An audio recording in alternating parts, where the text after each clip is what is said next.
Good morning, everyone. Welcome to the 2025 California Climate Policy Summit.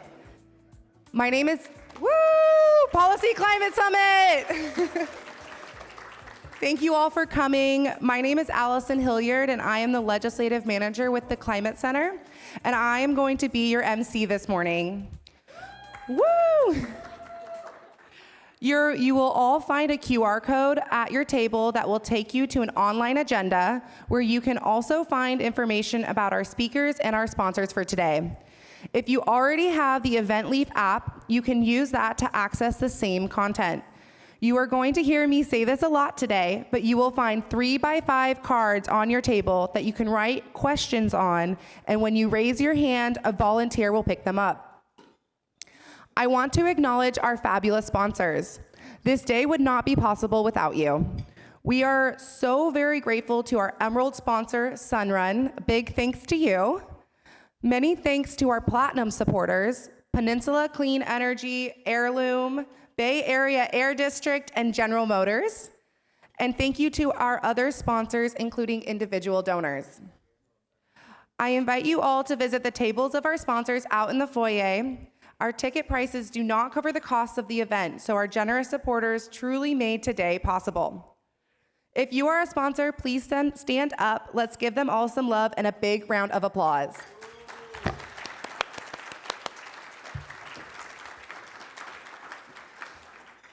And thank you to our promotional partners that helped us promote our event across social media platforms, newsletters, and email listservs.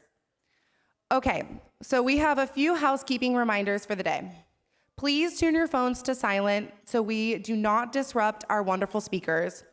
I know we are all very busy, and if you need to take a call, please step outside the ballroom.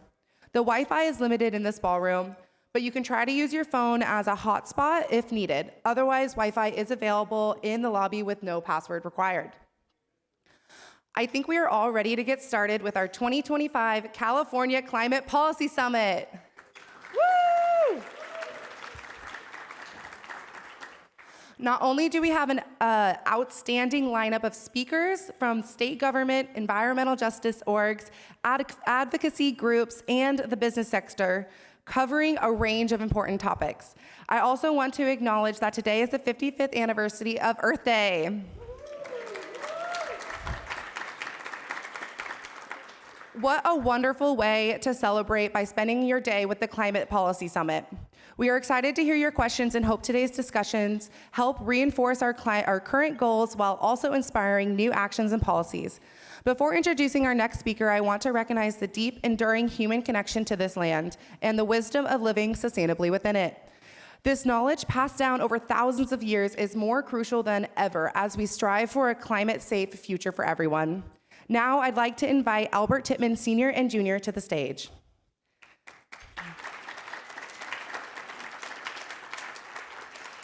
Albert G. Titman, Sr. and Jr. are proud members of the Nisenan, Miwok, Maidu, and Madesi Band of Pit River Nation.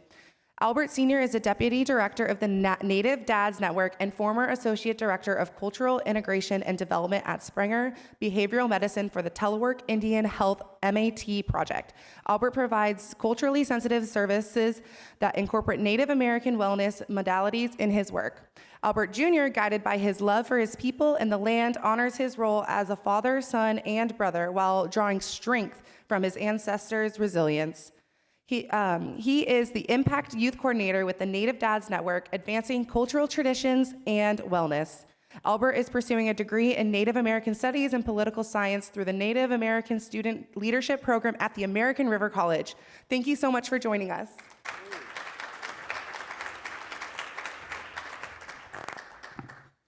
Oh, Majuksasa, Kuchia Kalupa Nexe. Welcome and good morning, relatives. Welcome to this beautiful sunrise. Connie always said Albert Titman, Dumole, Nisanant, Miwok, Maidu, Madesi Band, the Pit River Nation, and Chochimeca people on my mother's side from the land they call Mexico today. And it is my honor that I get to come and share a little piece of our heart with you, a little piece of our spirit, and really honoring the work that you all do to protect Mother Earth and Father Sky and all the relatives that swim, crawl, fly, the air we breathe and the water that sustains us. And so this is my son. He'll introduce himself. Life's break. Majuxis Kuchi Hiamanaske, Connie Saber Timma Jr. I'm also Tumla Eastern Army Walk, Madu Madesi Band of Pip River Nation, and Chichi Mega from Mexico. But even deeper than that, I'm a father, son, uncle, cousin, all those good things. But I'm also a youth mentor here in Sacramento, and I got a group of kids and a group we call Impact, and it stands for Indigenous Mentors Protecting and Social, Cultural, Tribal Traditions. And here in Sacramento, we it's a youth-led initiative, but it's also through that we created a land stewardship project, and now in the city of Sacramento, we're creating a safe space for kids to reclaim cultural identity and also reconnect themselves with the land and learn how to be true caretakers of the land as our people once were before. So I'm really happy to be here, really honored to be here with you great people in the room, and I really admire all the great work that you guys do. Oh.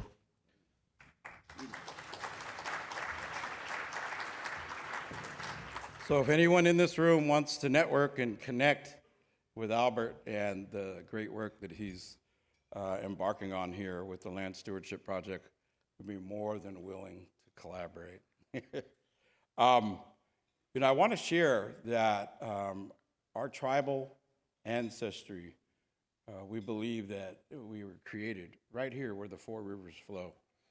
We have rivers that surround us here, lakes and streams that our ancestors thrived for thousands and thousands of years in villages, along clans, along these waterways. And our Pit River people, a little bit farther up the water, existed similarly for thousands and thousands of years. So our Miwok people, our Nisenan people, our Maidu, our Putwin on the other side of the water, our Wintun, right on the other side of the rivers. We were the stewards of this land since time immemorial, which means since the creation of these places and the creation of us, Miwok people.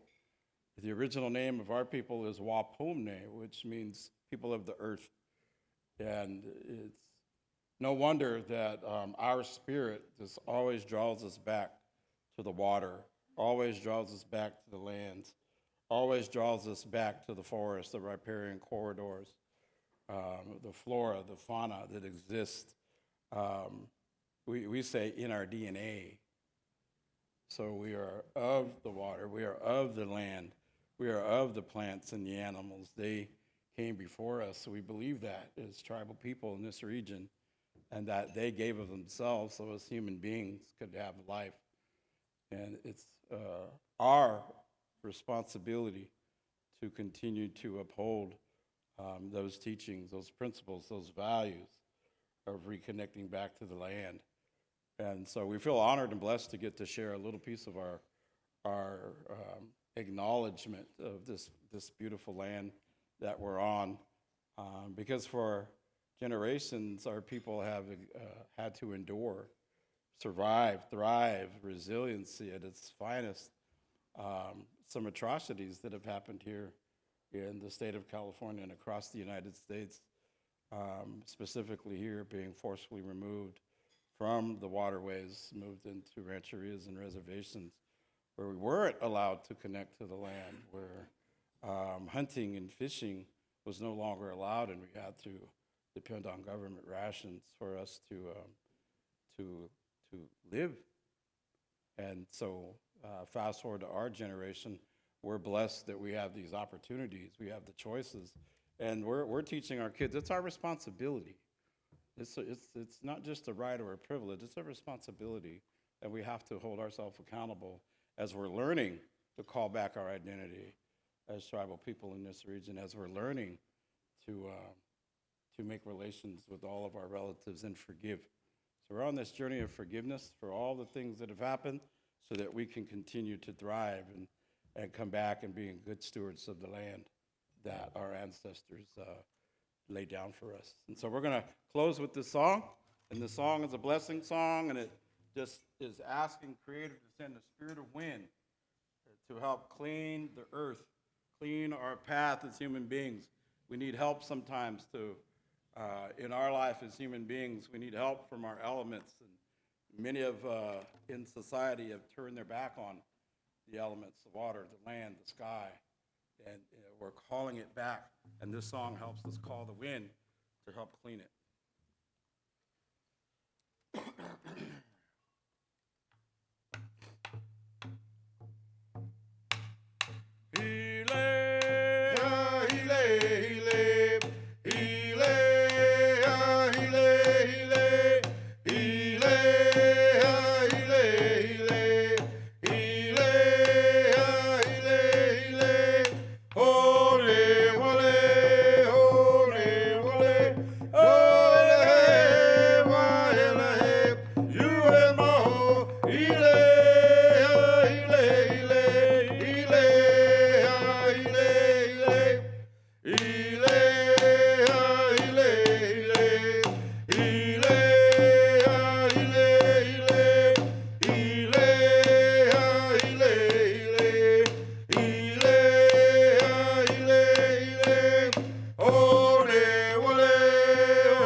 Thank you.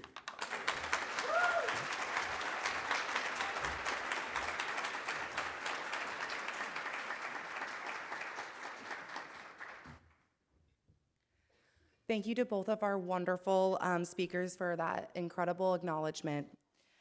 A friendly reminder for any social media posting, please include #CAClimateSummit. I now would like to introduce our fearless leader with the Climate Center, Ellie Cohen.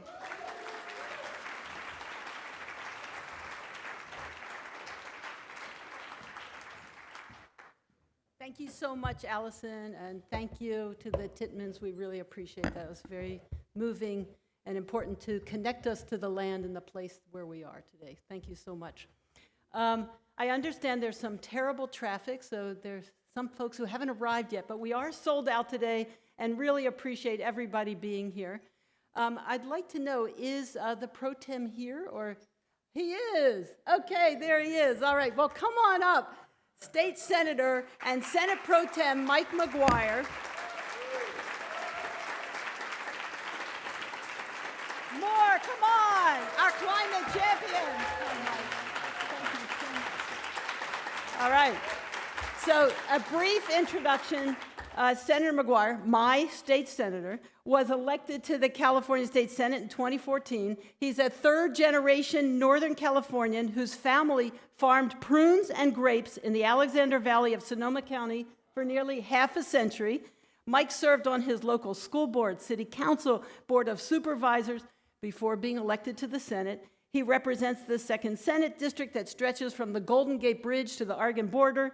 And I pity you if you try to keep up with him because he's always on the move and is indefatigable. So let's give a big hand again to our climate champion, Senate Pro Tem Mike McGuire.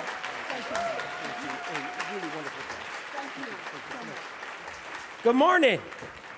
How the hell's everybody doing? That's what I'm saying. Beautiful job. Thank you so much. And thank you for allowing us to be here as well. I want to take a moment to say thank you to Ellie Cohen. There is no one that stands stronger for our climate, for the Golden State. Can we please give her a round of applause? Let me hear you loud and proud. Come on now, everybody, let's go.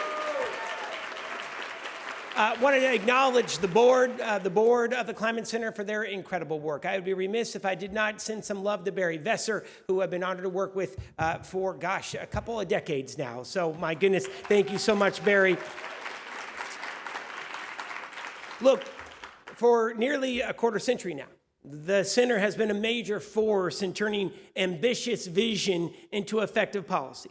And as you heard from the CEO, she is right. For the first time, this This amazing summit is sold out, over 400 strong. Let's give it up for the Climate Center. Let me hear you. Let's go. And look, taking action right now, taking action for our climate. The work that each and every one of you do, the leadership that you show is more important than ever. And boy, do we have our work cut out for us. Hot damn. Look, we've all seen what the Trump administration is doing and their most recent attacks. And I'm sorry, I don't mean to be political. I work in a little bit of a slice of America. We have counties on the North Coast that voted for Donald Trump. We have counties that supported Kamala Harris.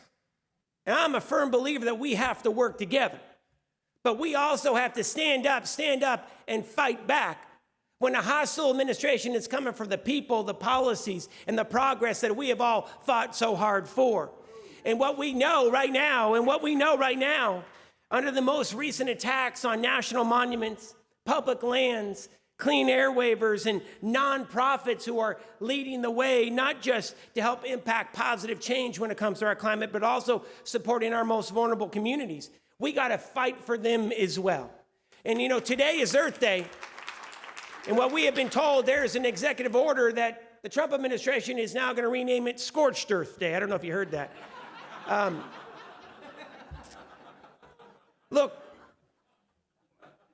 they're coming for us.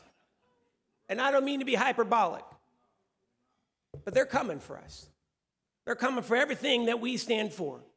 They're launching attack after attack on trade. We've had the largest drop in the stock market, trillions of dollars in value since the Great Recession. They're coming for immigrants who are the heart of our communities and our economy. They're coming for our education system. They want to take away cap and trade. They want to go after our healthcare system. They want to take away Medicaid and stop folks from accessing Social Security benefits. And they're all hoping all of this is too overwhelming and the rest of us simply give up.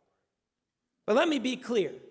This is a test. This is a test, and we have to fight back. And I'm still in the early stages of being a dad. My son, Connor, is 4 years old, and I'm always worried about making mistakes. But one thing that I know, you got to stand up to bullies. And if someone comes for you, and that's right, comes for your family, comes for the place that we call home, you have to stand strong. And if you see a bully picking on your neighbor, no matter if they're documented or not, that is our fight too, California.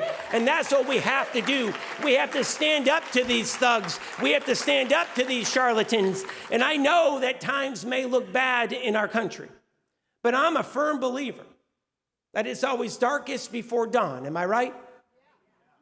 And this new day starts today on Earth Day. We have to fight the Trump administration in the courts. We have to all take to the streets. We have to boycott corporations and who support eroding our democracy and taking away our rights. We have to stop watching cable news and start knocking on doors and making phone calls. We have to take action to take our country back. This is the fight for the future of our nation. I hope that you are with me. America is always worth fighting for. Are you ready to go, ladies and gentlemen? Let me hear you. Look, and there's no other state. There is no other state that is more poised to be able to join the fight and win this than the Golden State. We are reimagining our economy. What was once a tailpipe dream, today we can say that California's new car sales, 30% are all now electric vehicles. What was once unsafe, an electric grid and notoriously unreliable when we needed power most, through rapid deployment, we are now into that duck curve. 15,000 megawatts of battery storage, enough to power 6 million homes, are now online and will help our nation-leading economy go. We've doubled the number of Cal Fire firefighters. We're pushing forward with the nation's first high-speed rail. We passed ambitious permitting reforms to be able to modernize our electrical grid. And after years of fighting with the oil industry, thank you to the Climate Center, we have finally put strong setbacks in around schools and hospitals, protecting the most vulnerable from the oil industry. And look, and I'm going to wrap it up right here and say this. Thanks to so many of in this room, we also just passed the largest investment to be able to protect our community, our state from climate change by passing Proposition 4. It is amazing. We could not have done it without so many of you in America. I'm going to wrap up with this. California is the #1 economy in America. We prove to the rest of the world every day that we can grow our economy and do right by our environment. We reduced greenhouse gas emissions by 20% since 2020 and grown our economy by 78%. We're 14% of the nation's GDP, $3.9 trillion worth of goods and services. We're #1 for manufacturing in the United States of America. 500,000 new clean energy jobs, double the number of jobs than any other state in the United States of America. #1 for tech, for ag. We're #1 for the tourism economy. 92% of Californians have health care. There is no other state in this nation that is poised to rise up and take our country back. No other government in North America that is as focused and determined to solve one of the most existential threats of our time, and that's the climate crisis. And it's because of the people of California. We know that there is a will, and we know that there is a way forward for a thriving economy and some of the most effective and boldest climate policies in the world. Are you ready to go, California? The people of this state always get it done. We always lead. Are you ready to go? Let me hear you. Let's go. Thank you for your amazing leadership. Thank you for the Climate Center. And let's go fight and take back America. Thank you so much, everybody.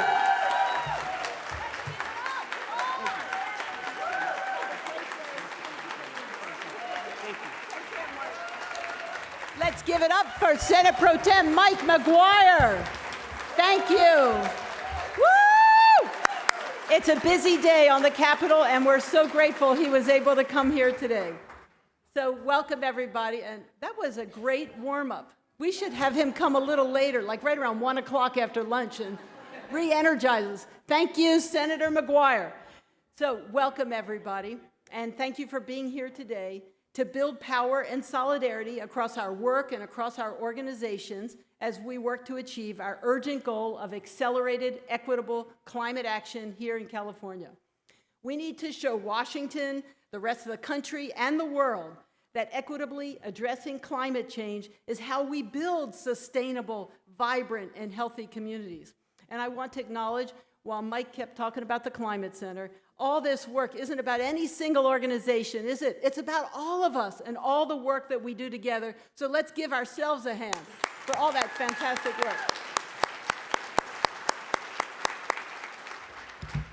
The clean energy revolution, paired with regenerative agriculture and other natural climate solutions, is the way to ease the burden on our working families in California and make our electricity more affordable, cleaner, more reliable, and more resilient, while also ensuring water and food security and a healthy future for everyone. But as the senator just referred to, with this federal administration's anti-democratic, anti-science, and pro-profit tsunami of immoral and mostly illegal activities at any expense, some of our state policymakers and electeds are actually leaning more conservatively, and they're being more cautious today than ever about climate action. The climate crisis is rapidly worsening. It's speeding toward us, accelerating right at us, but some of our leaders seem to be dumbfounded by it, and when they and we should be actually much more ambitious. These tough times require not backtracking, not kowtowing to intimidation and threats, but innovating and acting even more boldly than ever, commensurate with the science and climate reality. So as many of you know, the Trump administration is expected to release an executive order today instructing the Internal Revenue Service to strip climate and environmental justice organizations of our federal tax-exempt status, our 501c3 status, alleging that efforts to address climate change are not charitable. Well, what do you think of that? Okay, let them hear it in Washington. Come on. This executive order is very likely illegal and will surely be challenged in court. And we at the Climate Center and across our movement are not going to back down, are we? No! Let's call it out for what it really is. It's an intimidation tactic, a political attack designed to distract us, distract our movement, intimidate and divide us, and silence all of us who care about the health of our planet and nature and the land and its people. But they will not succeed. It's an unprecedented abuse of executive power, ultimately about furthering their obscene profits and undermining any opposition. No government, whether Democratic or Republican, should use its power unlawfully to threaten or impede organizations working lawfully and in good faith for the public good. Consequently, what does it mean for us? Our movement has to become even louder. We have to unite in even greater solidarity, and we have to make sure that our work for life-saving climate solutions becomes a reality today and continues to grow. Nothing this administration does will shake our commitment to science-based, accelerated, and equitable climate and justice policy. We're going to win, not because we have more money, we definitely do not, but because we have science, we have justice, and we have all of you.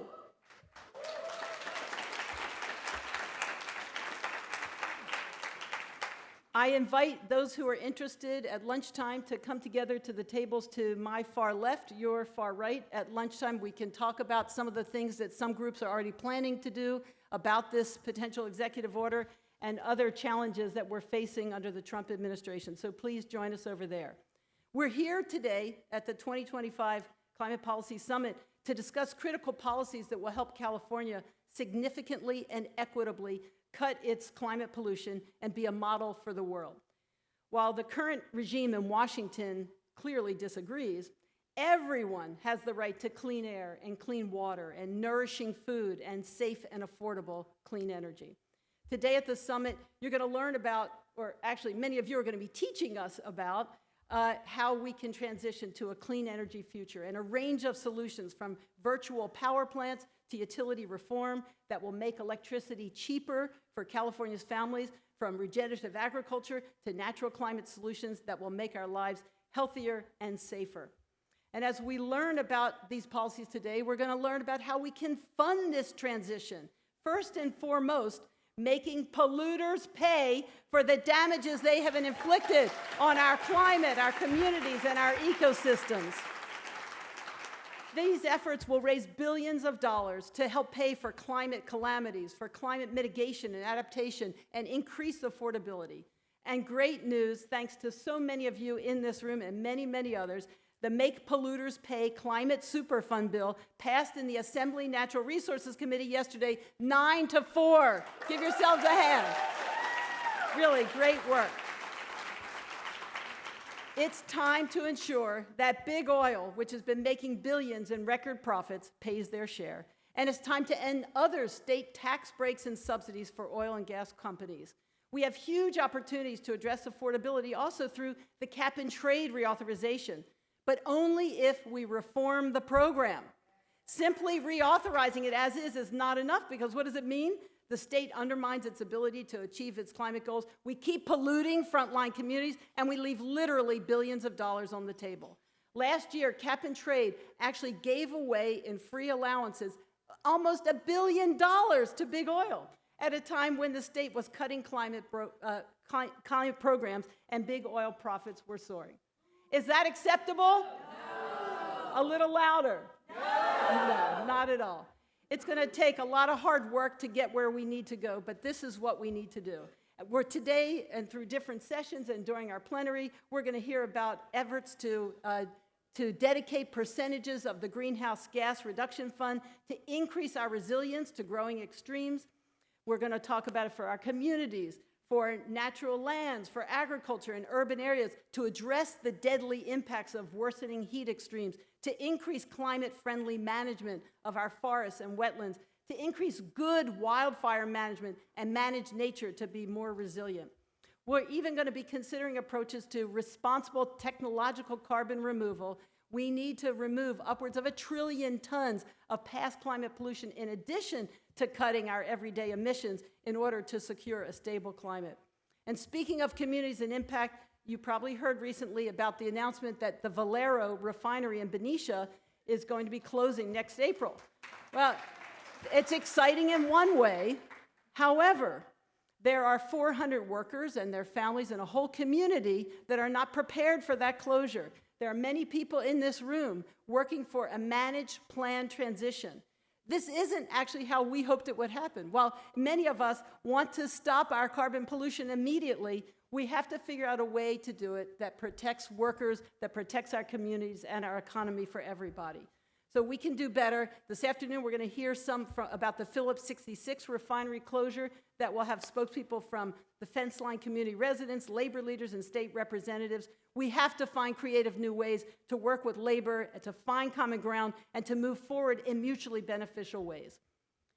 So in the face of truly the worst political upheaval in the U.S. since the Civil War, at the same time as we face the relentless pursuit of profit at any cost and the existential threat of climate change, let's remember to hold on to our humanity and amplify our respect and love for one another, for nature, for our communities, and for all life. Working together, we will secure a vibrant and healthy future, even in the toughest of times. Working together, we're going to find renewed strength to do the hard work we need to do, while also celebrating the joy of life and community. So let's have a great day together. Thanks to all of you.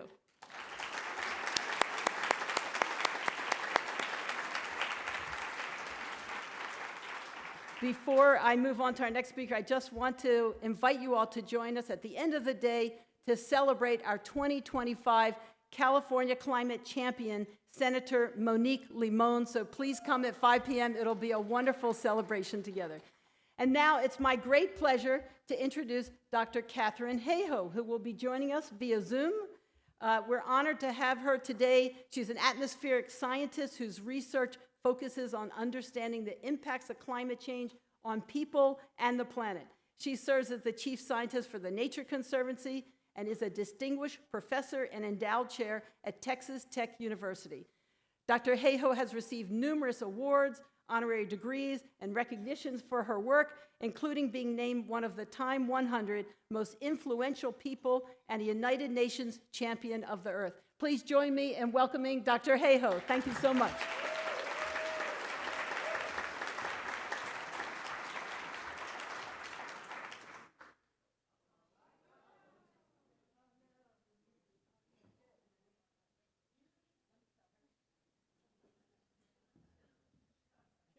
Exactly what we need. We need to bring Dr. all of our Hayhoe, I'm so sorry, but the beginning, your sound wasn't on, so could you start again?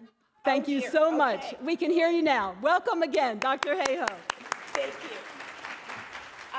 So I am delighted to be with you here today. And as I was saying, if you were lip reading, you caught it. I feel like I am at church. I have not seen this level of discussion and encouragement since I have been at a good service. And this is exactly what we need. We need more than data and evidence. We need to bring our whole selves, including our hearts, to this fight.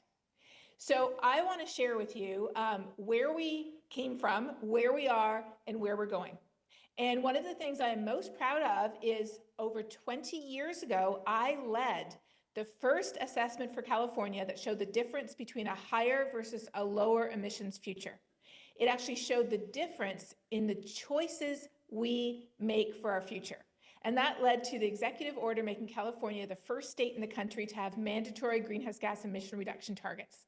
So make no mistake, we have come a long way. I often think of this as if you're climbing Mount Everest and you've never climbed it before, the top seems like it is always just as far as it was yesterday and the day before. But every once in a while, we have to stop and we have to look backwards at where we've come from.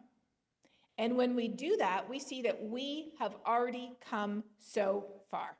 And that is absolutely true for California, it's true for the US, and it's true for the world. And I will show you what I mean. So let me share my screen with you. This is where we began. We began back when we started digging massive amounts of coal, gas, and oil out of the ground and burning it. And this, of course, is what's driving the fact that climate is changing faster than any time in human history. So we have seen the planet be warmer or cooler before, but never this fast and never with 8 billion people on the planet.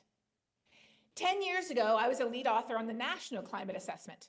And 10 years ago, we concluded that the observed increase in emissions is consistent with the higher scenarios. 10 years ago, where were the higher scenarios taking us? They were taking us to that orange area that you can see on the right side between 3 to 5.5 degrees of warming. We were heading towards anywhere from 3 to 5.5 degrees Celsius of warming. That is over 10 degrees Fahrenheit of warming. But then that same year, the Paris Agreement happened. And since the Paris Agreement happened 10 years ago, nations all around the world have enacted legislation.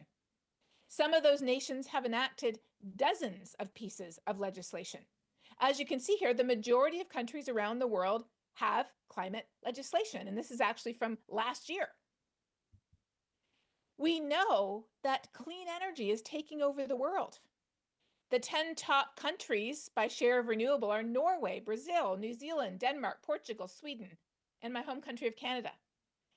As of last year, Texas, where I live, and California, where you are, is locked in a head-to-head battle to see who has the most solar.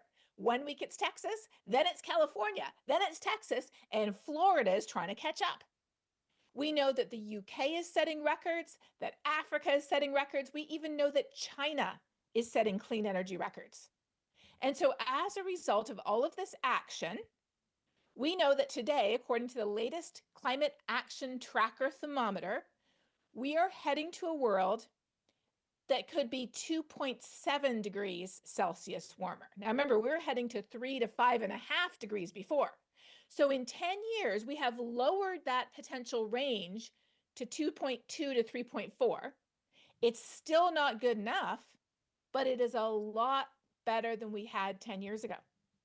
Also, 10 years ago, when I wrote the National Climate Assessment, we had to beat the bushes to find any examples of climate adaptation. Yet in the most recent National Climate Assessment that came out this past year, every single state has multiple climate adaptation activities happening. And what state is number one? California. However, the assessment also concluded that current adaptation efforts and investments are not enough to reduce climate risks, and they can't keep pace with the changes we're seeing. So it's very clear as we're pausing at base camp on our way up Mount Everest with 8 billion other people with us, we are making progress. We absolutely are, but we know it's not fast enough. So how do we speed it up? Well, we know that these changes, which we often refer to as global warming, are affecting us most through what I call global weirding. The weather is getting weirder. In the US, we used to just have $1 billion weather and climate disaster 3 times a year, once every 4 months. By the 2010s, we had one every 2.8 weeks. Now we've got one every 2 weeks. We know we've always had heat waves, but they're getting stronger, lasting longer, and they're more dangerous. We know we've always had wildfires. Most of the wildfires in California are the result of accidental human ignition. But it's the difference between dropping a match into a pile of green, wet wood versus dropping it into bone-dry kindling that's been baking in record high temperatures with 100-mile-per-hour winds. That's the difference with climate change. Our droughts are getting stronger, our hurricanes are dumping more rain, atmospheric rivers are dumping a lot more rain on California and the West, heavy rainfall is increasing. And at the cutting edge of climate science is something we call attribution. We can now put a number on how many more homes flooded thanks to climate change, how much greater the economic damages of a hurricane were thanks to climate change, how much greater area across all of Western North America has burned, and which 88 companies are responsible for that burn area.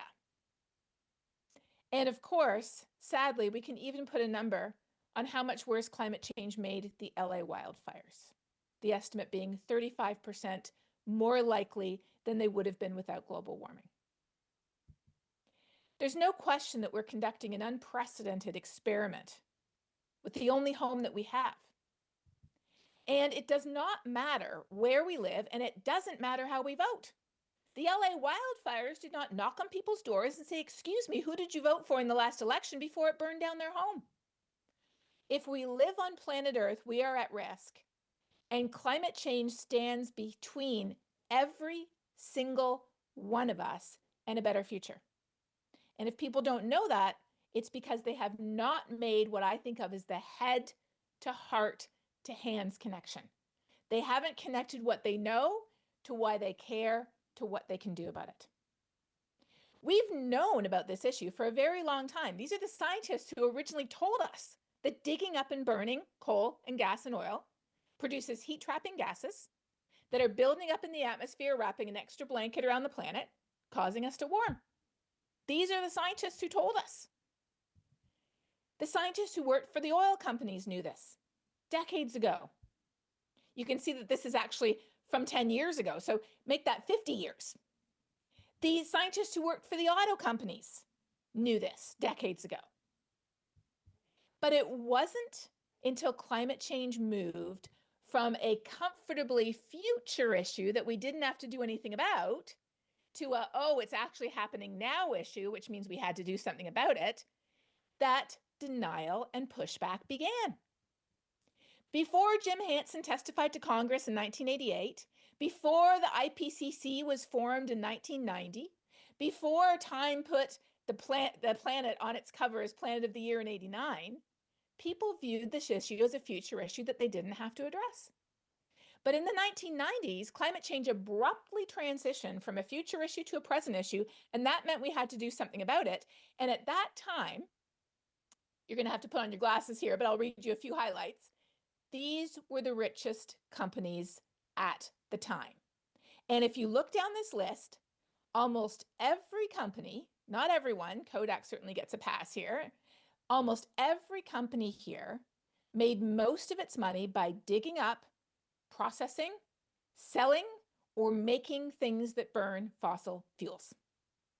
And so as a result, as is documented in Merchants of Doubt, if you haven't read it or watched the Netflix documentary, a concerted effort was launched in the 1990s to say, we don't have to act because it's not real, or it's not us, or it's not bad, or we can't fix it, or even it's too late. These might all sound different, but they aren't. They all have the same goal, which is to prevent action as long as possible.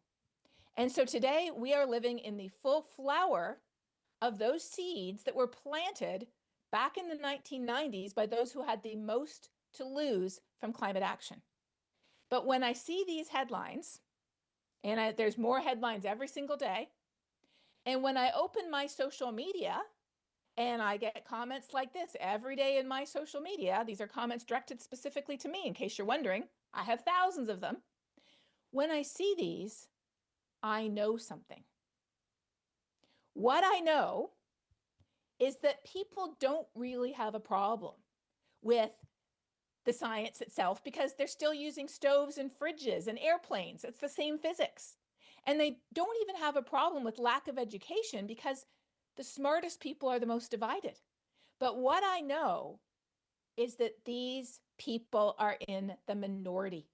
They are the loudest, and they certainly have a lot of power, but they are in the minority today. We often think that me and everybody I know, we're worried, but all those other people over there, they're not worried because they're not talking about it. But what data shows us is that around the world, the majority of people are worried. Anywhere that's pink means more than 60% of people are worried. In the United States, we have, do the math here with me, 57% of people are alarmed or concerned about climate change, and that includes 42% of registered Republican voters in Texas. The majority of people are worried, but they don't know what to do. 56% of people in the US are worried, but they don't know what to do. 56%. And so just today, there was a brand new study that just came out talking about how around the world, data shows that this is how most people feel around the world. 89% of people around the world want more action to fight the climate crisis, but they feel trapped because they mistakenly believe they're in a minority. They think they're in a minority. Why? Because nobody talks about it. Making people aware that they're actually the majority could unlock a social tipping point and push leaders into the climate action so urgently needed. Let that sink in. Now, when I say talk about it, I'm not talking about what we often do. I'm not talking about loading up on scary facts about Antarctica and polar bears and dumping it on people. Because what the neuroscience tells us is that this actually paralyzes people more. Fear and anxiety cause us to withdraw, to freeze, to give up rather than take action, neuroscientist Tali Sharot says. So what do we have to do? When climate changes and we get worried, we need to do what? We need to share head, heart, and hands. Why it matters and what real solutions look like. People are empowered and action results because our brain is literally wired to associate forward action with a reward, not avoiding harm. So she says, reframe whatever you're talking about, whatever it is, and certainly this applies to climate, so the information you provide induces what? Hope, not dread. What does hope look like? Hope recognizes it's bad. Hope recognizes that success is not inevitable. But hope says a better future is possible, and here is the path to get there, and here is what you and I can do to help. So if you go to my Threads account or my Instagram account or my favorite, my Blue Sky account, you're going to find this list pinned at the top of all my accounts. If you're worried about climate change and you want to make a difference, here's what the social science says we as individuals can do to catalyze change. Have a conversation about why it matters and what solutions look like. Join together with others to amplify your voice. Consider where you keep your money, spark ideas for change where you work, where you go to school, hold politicians accountable, and make personal changes, but make them contagious by talking about them. As Bill McKibben says, the most important thing an individual can do right now is not be such an individual. So by starting with our head, connecting our heart, what we care about, and then bringing in positive, constructive solutions, this is the way that we can activate people from worried, that blue worried, into the green activated. And the secret to beginning this is so simple, we often overlook it. Having conversations, which we are not doing at scale, changes what people around us think, changes our sense of whether we can do something, and it changes our ability and our willingness to act. That's why every week I share in my newsletter good news, not so good news, and something people can do. Every single week I share this newsletter on LinkedIn, on Substack, via email, because I know that we have to share the head, the heart, and the hands. There is so much good news out there about how climate and nature solutions give us cleaner air, cleaner water. They protect us from disasters. They give us healthier ecosystems and food systems, energy that's more affordable. They reduce inequality. They make our cities safer. They give us a better future. If that's the case, then really the only question I have left is, what are we waiting for? Thank you.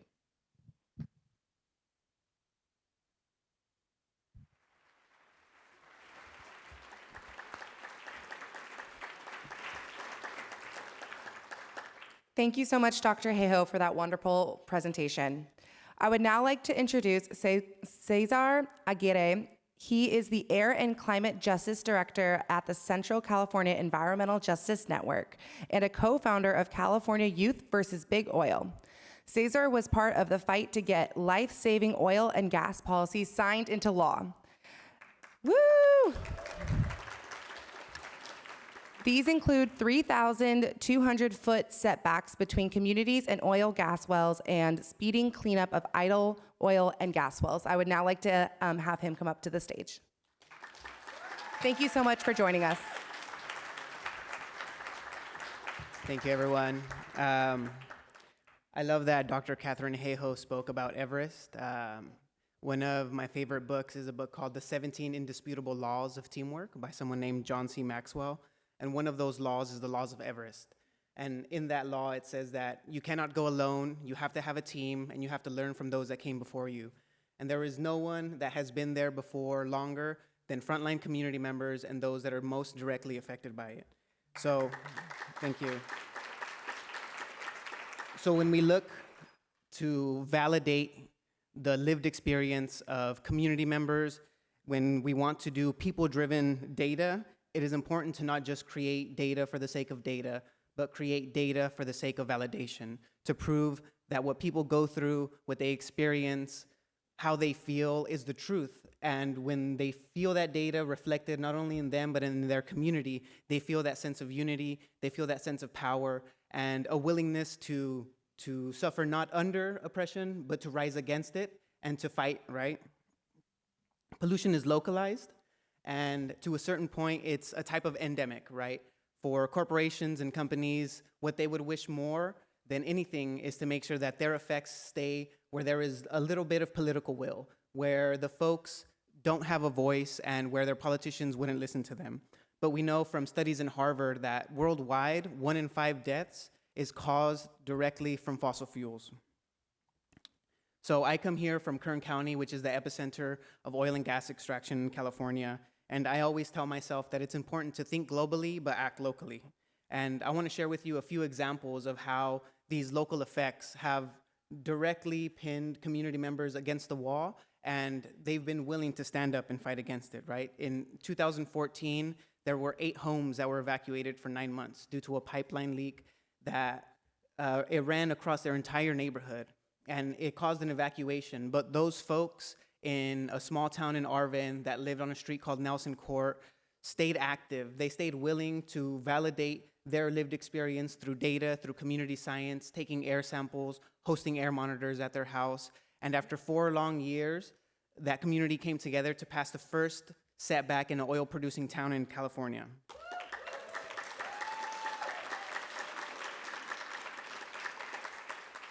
There was a farmer named Larry who lived in Bakersfield, who runs an organic farm, and there was an oil well on his property that was run by an oil company that did things irresponsibly. And the reason that they were allowed to get away with this is because there is a lack of enforcement, and there are so many loopholes in the laws that exist here in California. While California can be seen as a green haven from folks outside, or for folks that aren't familiar with the laws, we know that the loopholes and the exemptions cause real harm and damage to those that live closest by.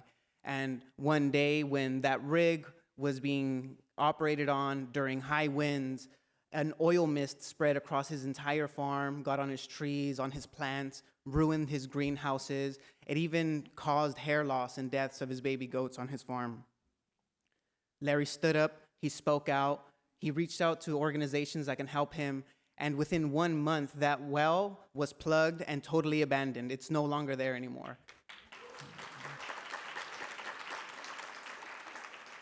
There is a satellite that is run by some folks called Carbon Mapper, and this satellite goes across the whole world and shows us where carbon is coming out, where methane leaks are coming out, and it may not be able to show us the smallest leaks that are caused by lack of maintenance and enforcement, but it shows us these huge leaks, right? And when we look at California, we have 1,400 leaks that have been caught by the satellite.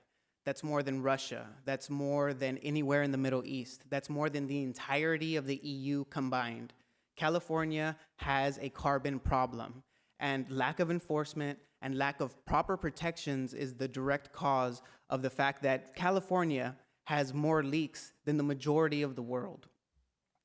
One of these events, which happened in Bakersfield, happened next to a neighborhood that had 2 months, previous to this event, been evacuated from their homes because during a routine inspection, CalGEM inspectors, who are the oil and gas regulators for California, found a leak that was 4 times above the explosive limit. And this wasn't coming out of the wellhead, this wasn't coming out of the infrastructure, this was coming out of sprinklers, this was coming out of electrical boxes that were dozens of feet away from where the oil was being produced and extracted. There was issues with the pipeline and the infrastructure, and the reason there was issues with the pipeline and the infrastructure is because operators are not held to account to make sure that their operations are not directly negatively affecting community members. That well is no longer there.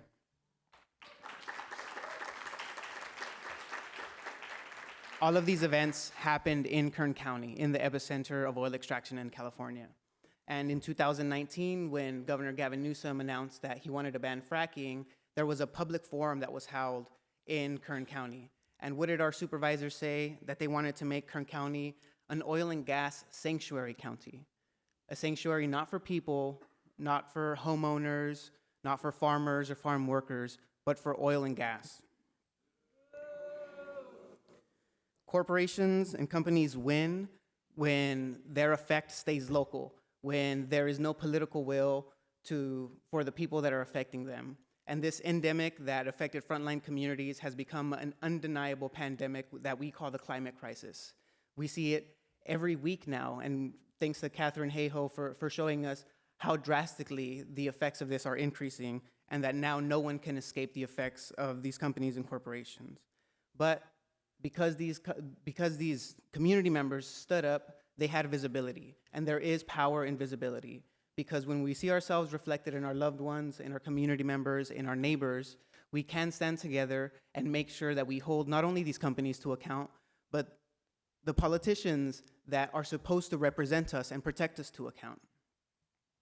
Agencies have an issue of capacity, and there are some things that we can do to make sure that these agencies are more protective for us. One example of how we can mitigate the damage of that capacity issue is to make sure that these agencies work together in something that's called interagency collaboration, right? Because there are so many loopholes, because there are so many exemptions, if one agency responds to an issue, they may only be able to deal with a fraction or maybe no part of the solution for an oil and gas leak, for a pipeline leak, for a wellhead that's venting into the open air. But if we get all of the agencies involved and make sure each of them do their part, there is a better chance that community protections can come about. That is how Larry protected his farm. That is how the Arvin folks that were evacuated protected their land. We cannot rely on self-monitoring or self-reporting because there is issues. We know from EPA data that 70% of the emissions that are released into the air are not reported. That means a majority of those leaks are going unaccounted for and unmonitored. We need more fence line monitoring, more community alerts, and ending loopholes like the heavy oil exemption, which accounts for more than 80% of the oil that's extracted in California. So as we climb Mount Everest, let the locals be our guide, because we want California to be a sanctuary for people, not for oil. Thank you.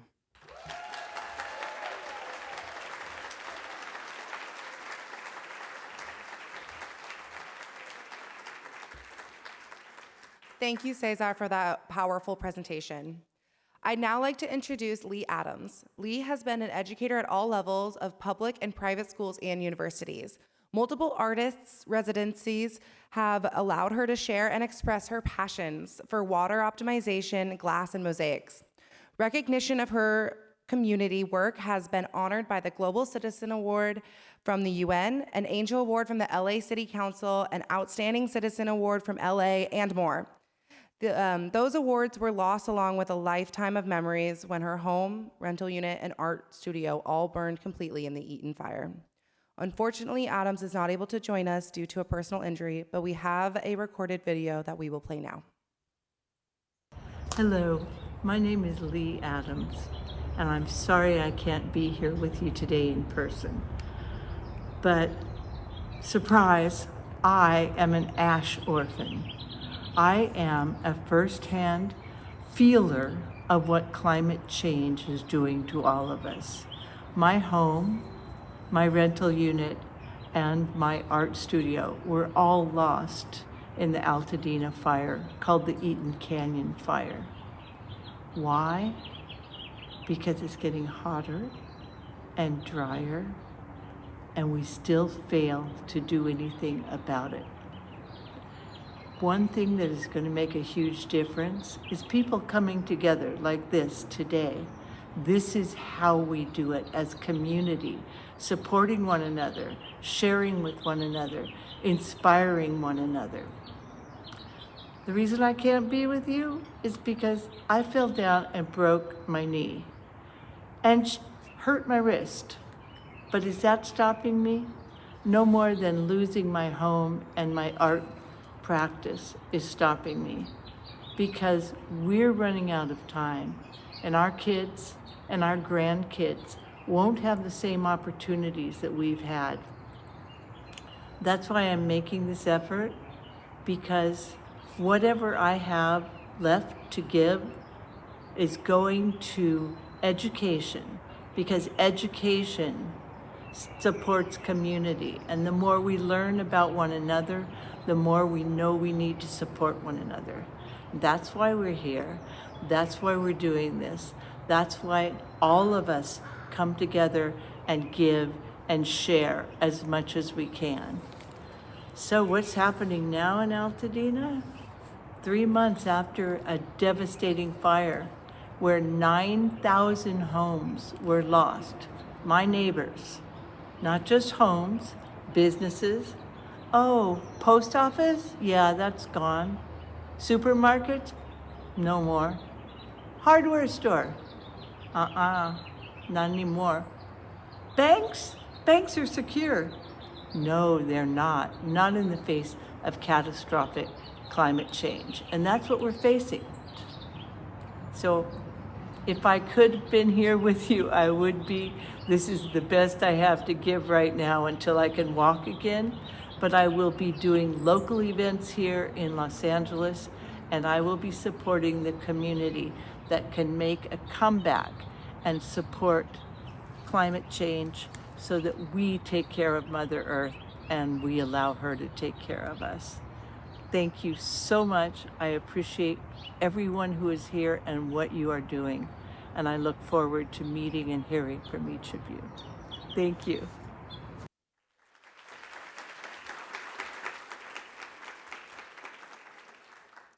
We want to thank Leigh Adams again for putting together this video. We're so sorry you couldn't join us today, and we hope that you feel better soon.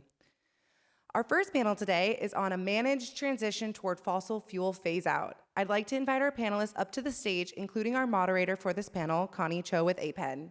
Please come up to the stage now.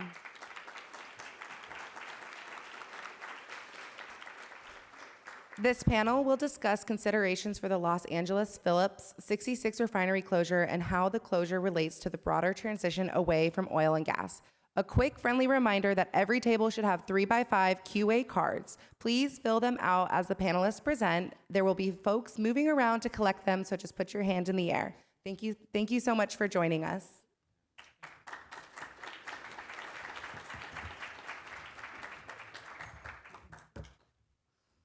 Hello, good morning.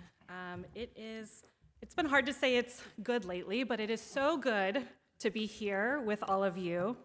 And my name is Connie Choe. I use she, her pronouns, and I'm the Senior Policy Advisor at APEN. And I'm proud to be formerly a staff attorney in Richmond with Communities for a Better Environment. So today, we will be discussing a managed transition for fossil fuel phase out, specifically about refineries, refinery workers, refinery communities.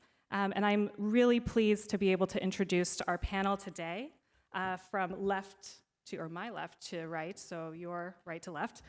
We have Gary Holloway, the Field Director for United Steelworkers, Local 675, USW 675, who will be stepping into the large shoes of the Secretary Treasurer Dave Campbell, who I've had the pleasure of working with, a really visionary and tremendous powerhouse. Hope you can fill those shoes, Gary. No pressure. Yeah. And next to Gary is Alicia Rivera, a fierce, tireless, beloved community organizer from Wilmington, California, and Los Angeles. Thank you so much for all of what you have had to share with me, with our community, and I'm so pleased to have you here on this stage. Lastly, we have Vice Chair at the California Energy Commission, Siva Gunda, who leads many proceedings to implement SB 100, our energy assessments, energy reliability. But today, really, he leads with tremendous empathy and evidence-based rigor a groundbreaking special session laws, SBX 12 and ABX 21, which were passed to investigate oil refinery price gouging. These were landmark laws for consumer protection, transparency, accountability, and have really brought to light an unprecedented level of, I suppose, disinfectant, sunshine as disinfectant to that oil refining industry in the market. So thank you very much for joining us.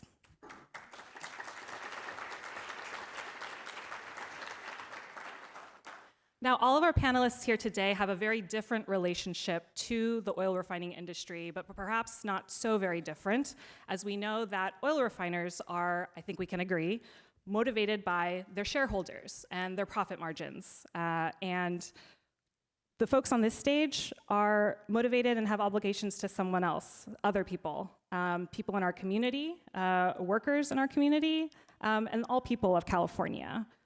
The people here on the panel today are here to advance the public interest, whether in unions, civil society organizations, or a regulatory entity, executive agencies that do what many folks could do and be paid a lot more for in the private sector, but are instead civil servants. So you've heard a lot earlier this morning or just now about the climate chaos and the costs of climate chaos. We're at a moment in human history where we have an opportunity in a relatively short window of time to stop the worst of climate chaos. Now, California has led the way in some respects, at least in the United States. We have an unprecedented level of EV penetration. It's quite exciting. We have been able to set climate targets, but our planning for transition has been uneven. And nowadays, California has been criticized for nationally, the subject of scrutiny for continued support for fossil-based hydrogen or crop-based biofuels, which have largely been debunked as climate strategies, climate dead ends, if you will. And our cornerstone carbon market-based greenhouse gas reduction programs are under scrutiny for not meeting their targets. We're not going to talk about those today. What we are here to talk about is that there is so much more to consider about the energy and fuels transition. The end of the oil era is clearly here. We have seen the closures, or announcements of closures at Phillips 66, and now recently Valero. We have seen large downsizing and biofuel conversions at 2 refineries. So I'd like to ask our panelists today, how is the transition going? Have we done enough to plan for it? So I'll ask each of you to share your perspective on the transition thus far, and then also take a moment to perhaps respond to something your panelist has said. But first, we'll do your opening remarks and then go through a little bit of a discussion.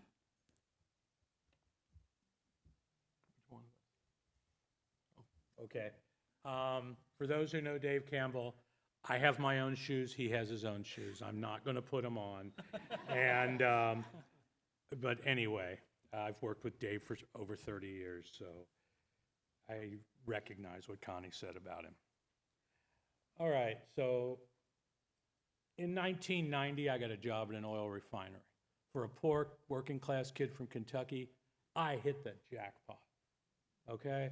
From a worker's point of view, I hit the jackpot. The reality of the job is that it's dangerous, that it makes us ill working in there at times, and there are a lot of things to be said about that. But I'm no scientist, but I do know that we need to leave at least a not worse world for our children and our grandchildren. Hopefully a better one, but you know, it looks like we're heading towards a Mad Max future, and I'm not interested in the heat death of the planet any more than you are, okay? I'm not interested, and none of the workers are interested in a future that is bleak and desolate. I can say that from knowing them. I can say that from being one of them. What we are concerned about is the same things each and every one of you is, your children and your grandchildren. We also view, though, that people are part of this environment that we have to take care of. 50 years ago, Tony Mazzocchi, he called for a just transition. He was a leader in the Oil, Chemical, and Atomic Workers Union, which is, through many mergers now, the steelworkers. And he called for a super fund for workers when these plants closed because of environmental change. This is the type of thing that we need to have more conversation about, because I can tell you, Phillips 66 closing, they haven't created a super fund. They've thrown a little cash at the workers and made a couple of concessions on some stuff about training records, but they haven't talked about making their lives whole again or trying to keep some level. We need to do that in this conference, and we need to talk about that.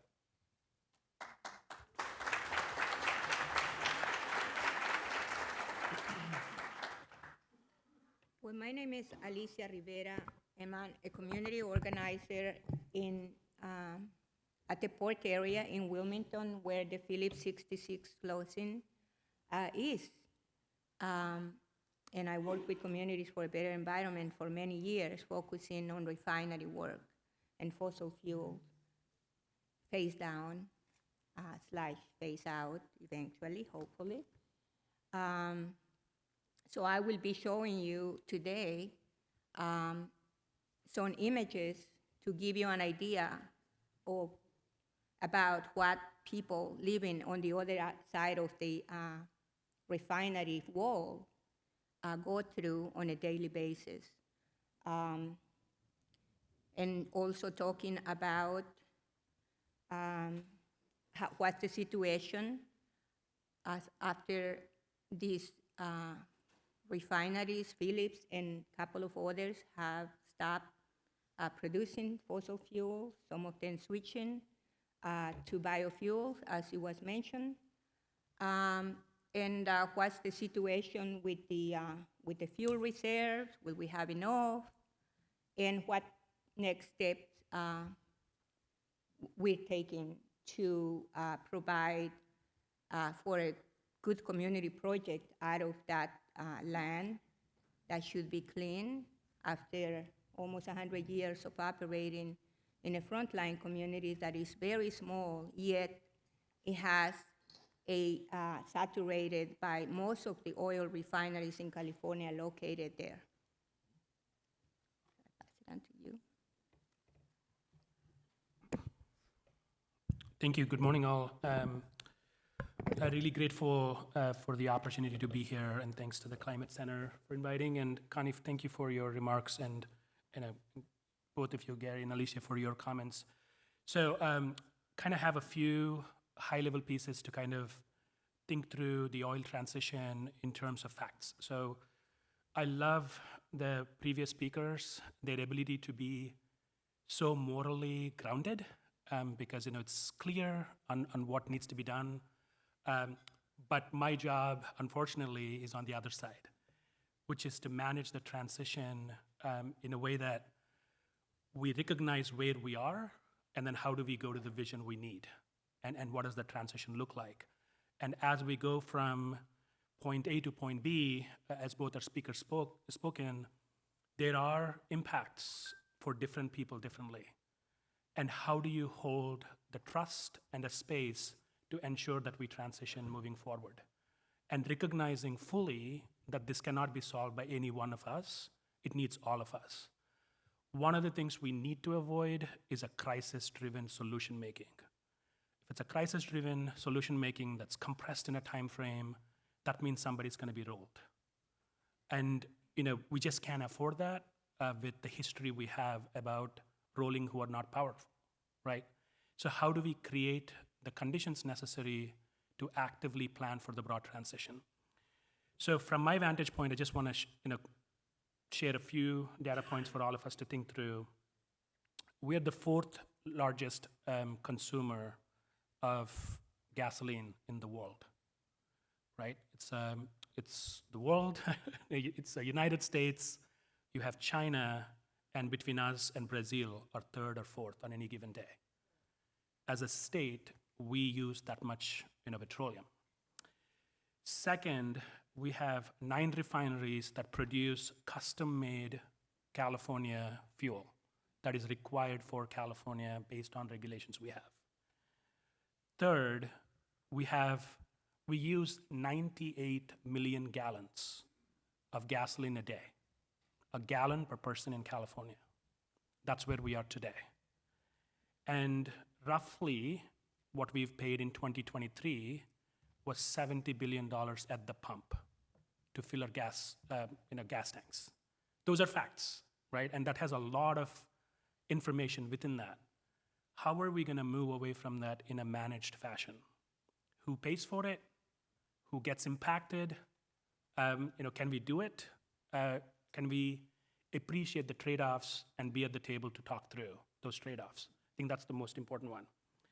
So I'm gonna just kind of keep my lens. I was raised to be optimistic and be really optimistic when I'm at the bottom because there's no way down to go. So I want us to kind of think about 3 visuals that we are facing in California this year. And I'll pause there.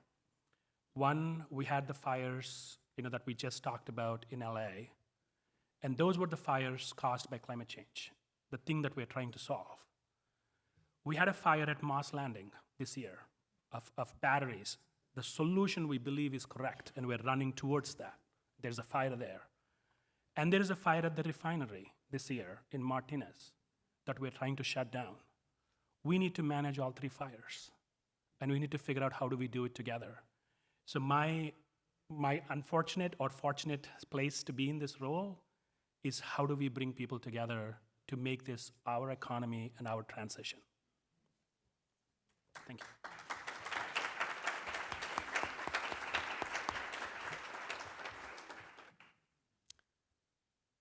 So I'm going to say the elephant in the room.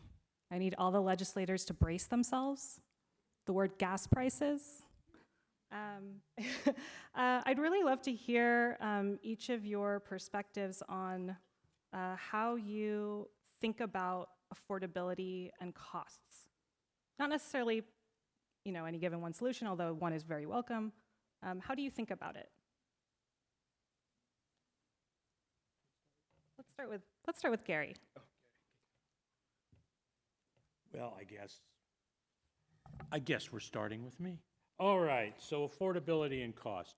These industries have produced fuel, produced all that stuff they do at a great cost, at a tremendous cost that they aren't required to pay, that they haven't been required to pay. Somehow, we have to figure out a way, whether it is a la some Superfund thing or taxes or some way that can deal with that funding. Make it part and parcel, for example, as Phillips is closing the facility, part and parcel of what they have to do for the state as they close it, not just remediate the land for an industrial property, but deal with what they've done, whether it's to the communities or to the hundreds and hundreds of people who are in there every day.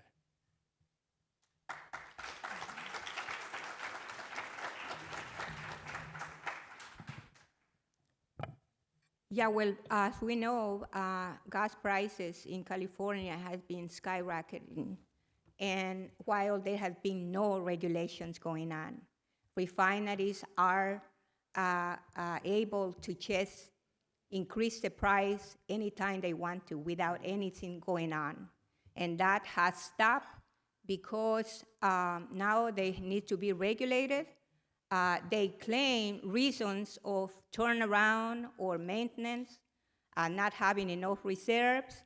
And so through SB X-2-1, now California regulators have the power to regulate will there be enough gas reserves while they do their turnaround and maintenance.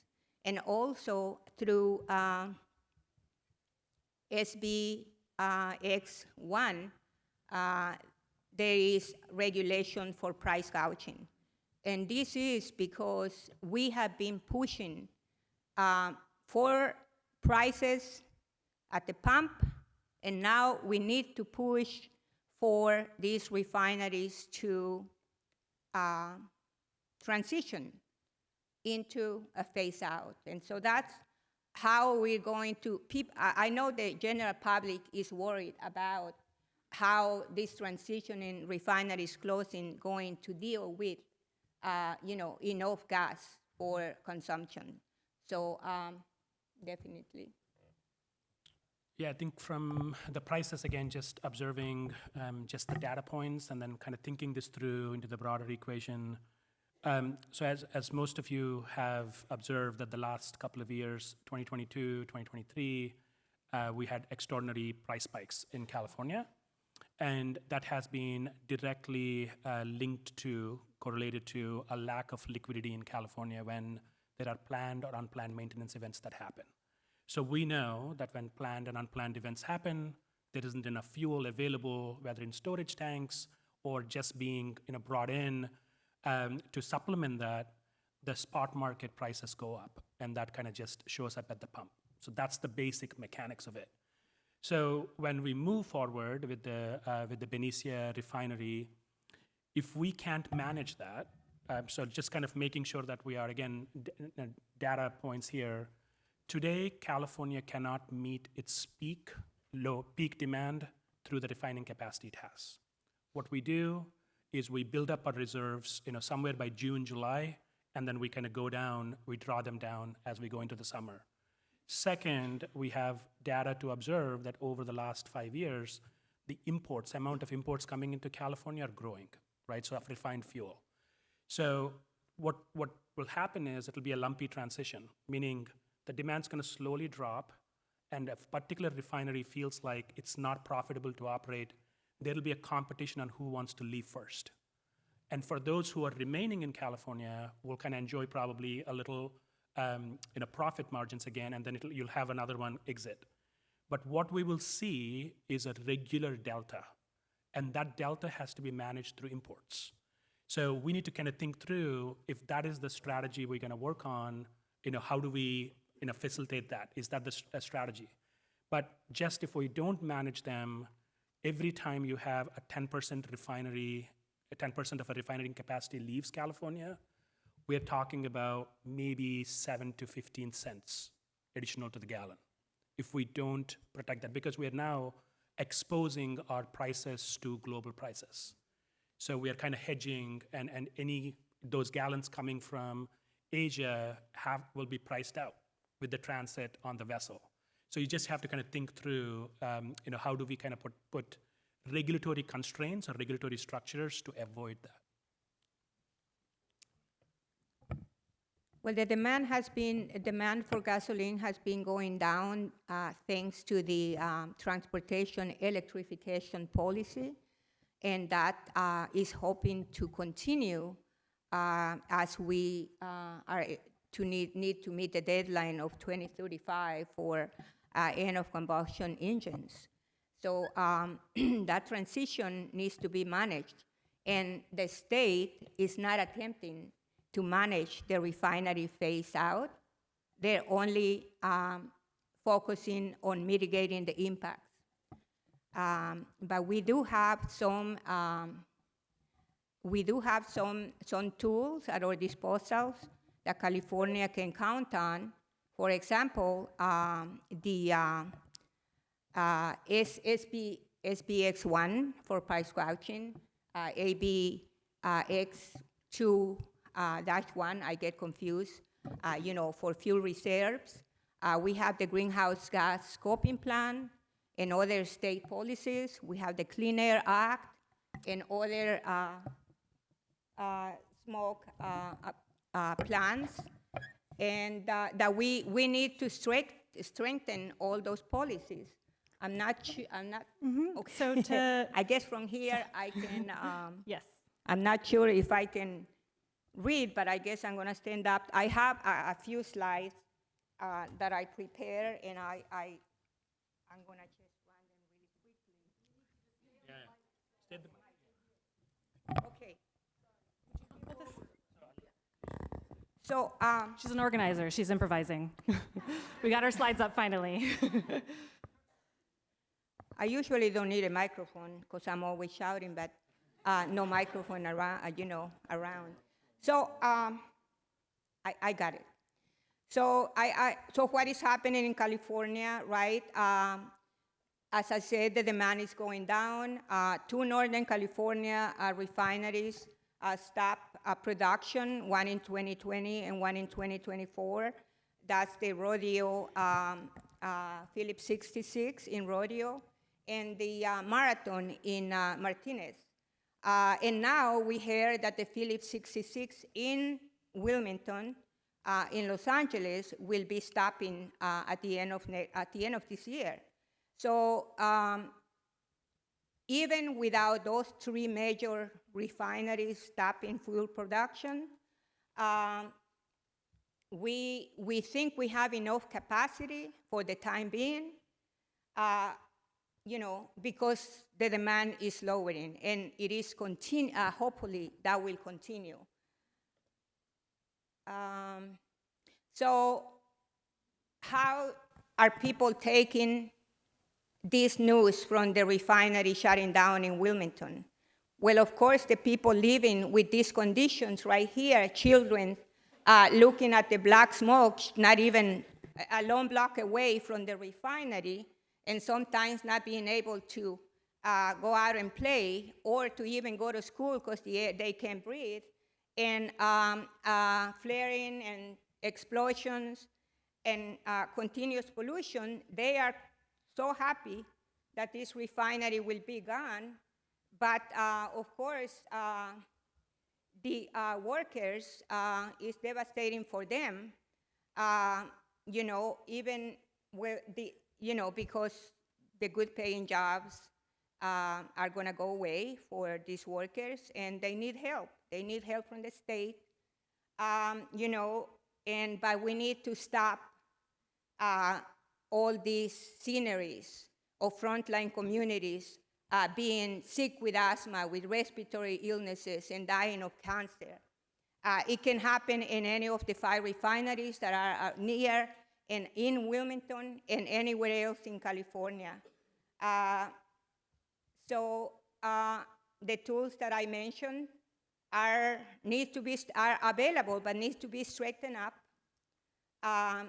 And don't need to tell you here that what fossil fuels devastation is causing to people in the front line, to the rest of us, and to the globe, especially in the fires that we just experienced that destroyed complete communities to the ground. And that's not going to get any better. And we also have some tools locally that needs to be stronger as well. We have the phase out of land uses. The city of Los Angeles passed a regulation, an ordinance, that needs to be reenacted to end land uses such as oil drilling right next to people's homes.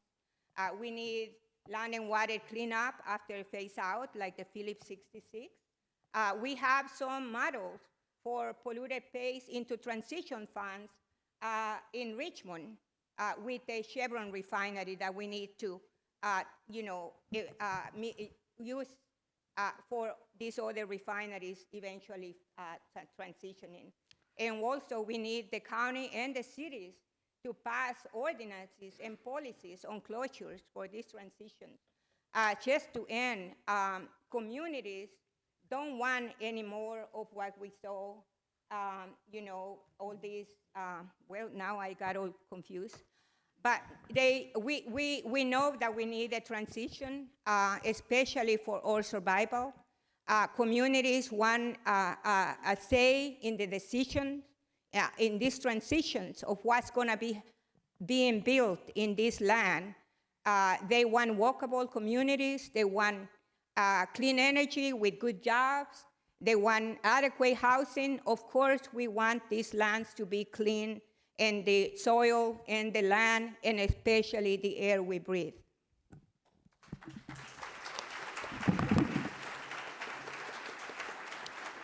Thank you so much, Alicia. I know it was a bit of a pivot. It was a little bumpiness, if I may say so, much like the transition will be. But I think it was really important to share.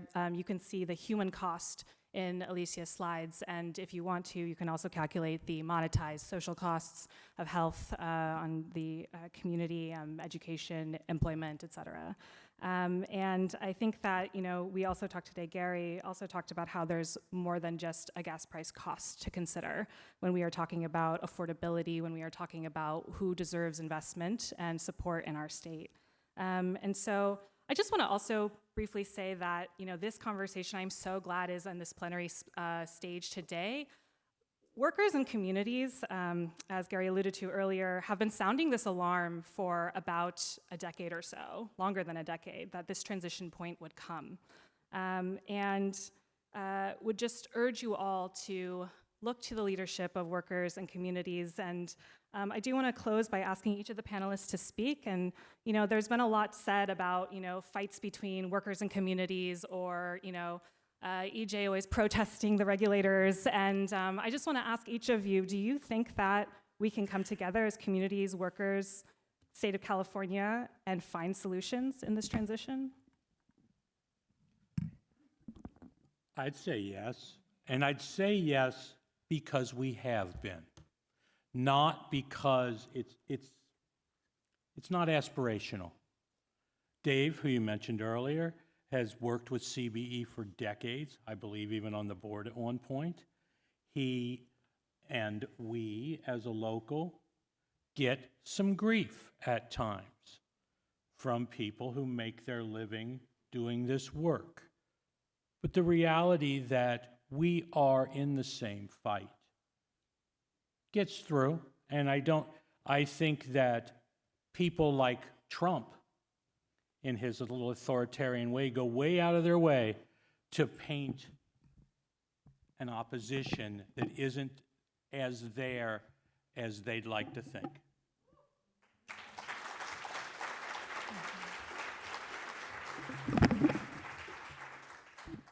Well, we can't leave the workers, we can't just dump the workers. We have always tried to build bridges and understanding and comprehension for what the community plight suffering from these activities that are paying well to the workers, but sending people to the hospital that are low income and can't afford it.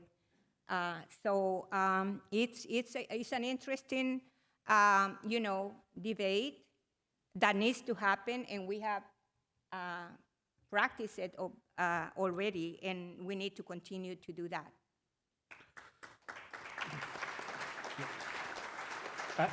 I was told I was over time, so I'm gonna. So the answer is yes. I think we can work together really well, and I think there are forums to do that. The job right now is to give each other even more grace and trust that we can give. This is the time of transition. You cannot run away from a fight. Sit in a room and discuss and make it happen. So thanks. Thank you all.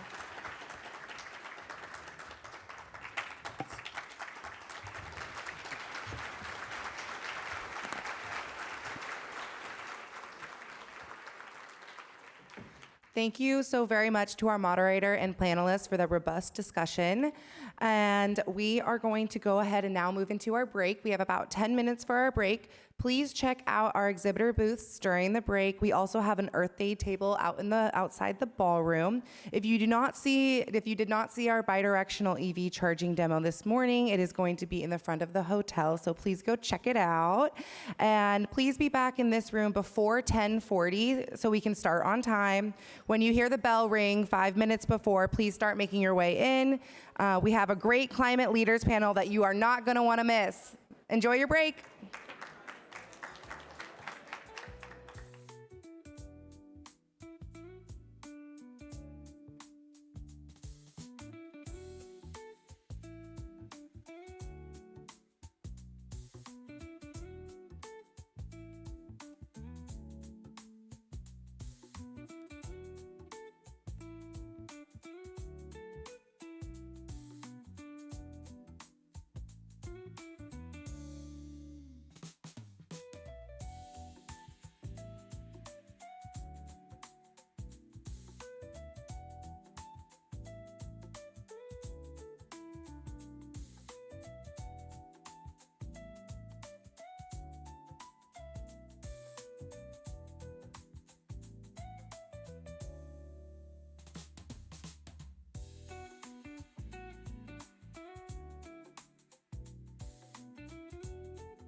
Hi, everybody. Please start making your way back into the ballroom. We're going to get started in a few minutes. Thank you so much.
Hi, everybody. All right, please start making your way back here into the ballroom. And just a friendly reminder, you'll find 3x5 cards on your table that you can write questions on and raise your hand with during any of the presentations, and a volunteer will pick those up. And also, please, if you do any social media posting, please hashtag CA Climate Summit, and we'll get started in just a few minutes. So please make your way back into the ballroom. Thank you.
All right, everybody, we're going to start in about 1 minute, so please make your way back into the ballroom and find your seat. Thank you so much.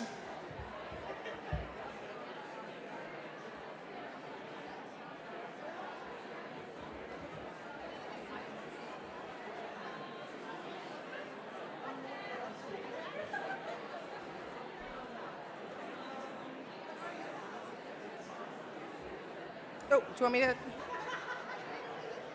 You want me to? Okay.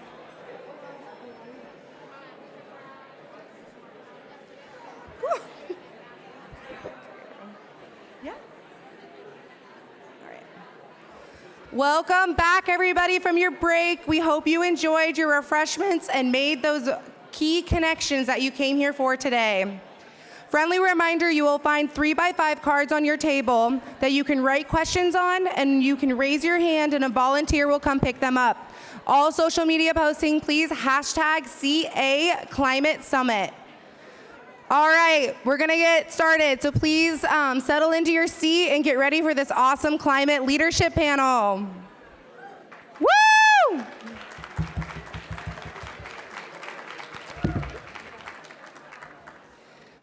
Alrighty, our second panel today is our Climate Leaders panel. I'd like to invite our moderator and panelists up to the stage. While they are coming to the stage, I'll introduce our moderator, Debra Kahn. Debra Kahn is California's policy editor at Politico, where she oversees the California climate. Our daily newsletter about the politics of climate change are shaping the future. Thank you so much for joining us, Debra, and our panelists. Yeah, exactly. Thank you very much. Good morning. I'm Debra Kahn, California policy editor for Politico. I edit our California climate newsletter, which comes out every day at 6 p.m., except on Fridays at 4:30, and it's free. So please sign up. Thank you so much for being here. So you just heard about the transition that's underway, and now we're going to find out how we're going to pay for it. So for that, I turn to our illustrious panel here. We have from that side, I don't know my left from my right, and it's flipped. So Assemblymember Jackie Irwin, representing Ventura and Los Angeles.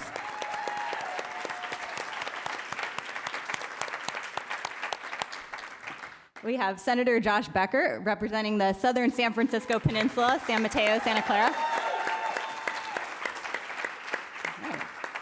And Assemblymember Don Addis, representing the Central Coast. Okay, we only have about 29 minutes, so the applause is awesome, but okay, so we're gonna, I don't know how much more applause there will be after what we talk about. So we're gonna talk about the phrase that's on seemingly every lawmaker's lips right now, affordability. It was already catching on before the election. It was kind of a theme in last year's session, but now it's just everywhere. And it provides us such a great opportunity to just grapple anew with this eternal question of economy versus the environment. Where is it true? Where is that tension happening? Where is it not? We've got a not great budget situation. We've got the LA fires. We've got Trump chipping away at various climate policies. It all feels more zero-sum right now, I feel, than it has in a while. The eye of the needle that climate-minded policymakers have to thread is just getting ever smaller.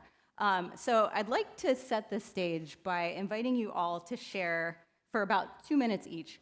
What is your biggest climate priority for the session? And talk on this topic of affordability and end with the one thing that you think would do the most cumulatively for climate and affordability. Like, which policy would you advocate for as having the best bang for the buck, like most balanced ratio in terms of achieving both climate and affordability goals? And that could be a newer existing policy, whatever you want to talk about.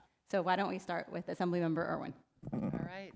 Well, thank you so much for the opportunity to speak today. I mean, what an incredible group of people we have sitting in the audience. So I am heading the assembly effort on cap and trade, and my biggest priority is to work closely with the Senate and the governor to reauthorize cap and trade. We really need to double down on progress toward decarbonization, clean air, innovation, and affordability solutions. And for us, the speaker, his number one priority is affordability. So we will be looking at cap and trade through an affordability lens. And we need to make sure that with GGRF dollars that are generated through cap and trade, that the investments are investments that every Californian can be proud of. We are working on cap and trade in quite a hostile federal environment. I think it was last week that it was announced that the president is going to be looking carefully at cap and trade. So I think that that's a huge concern for us.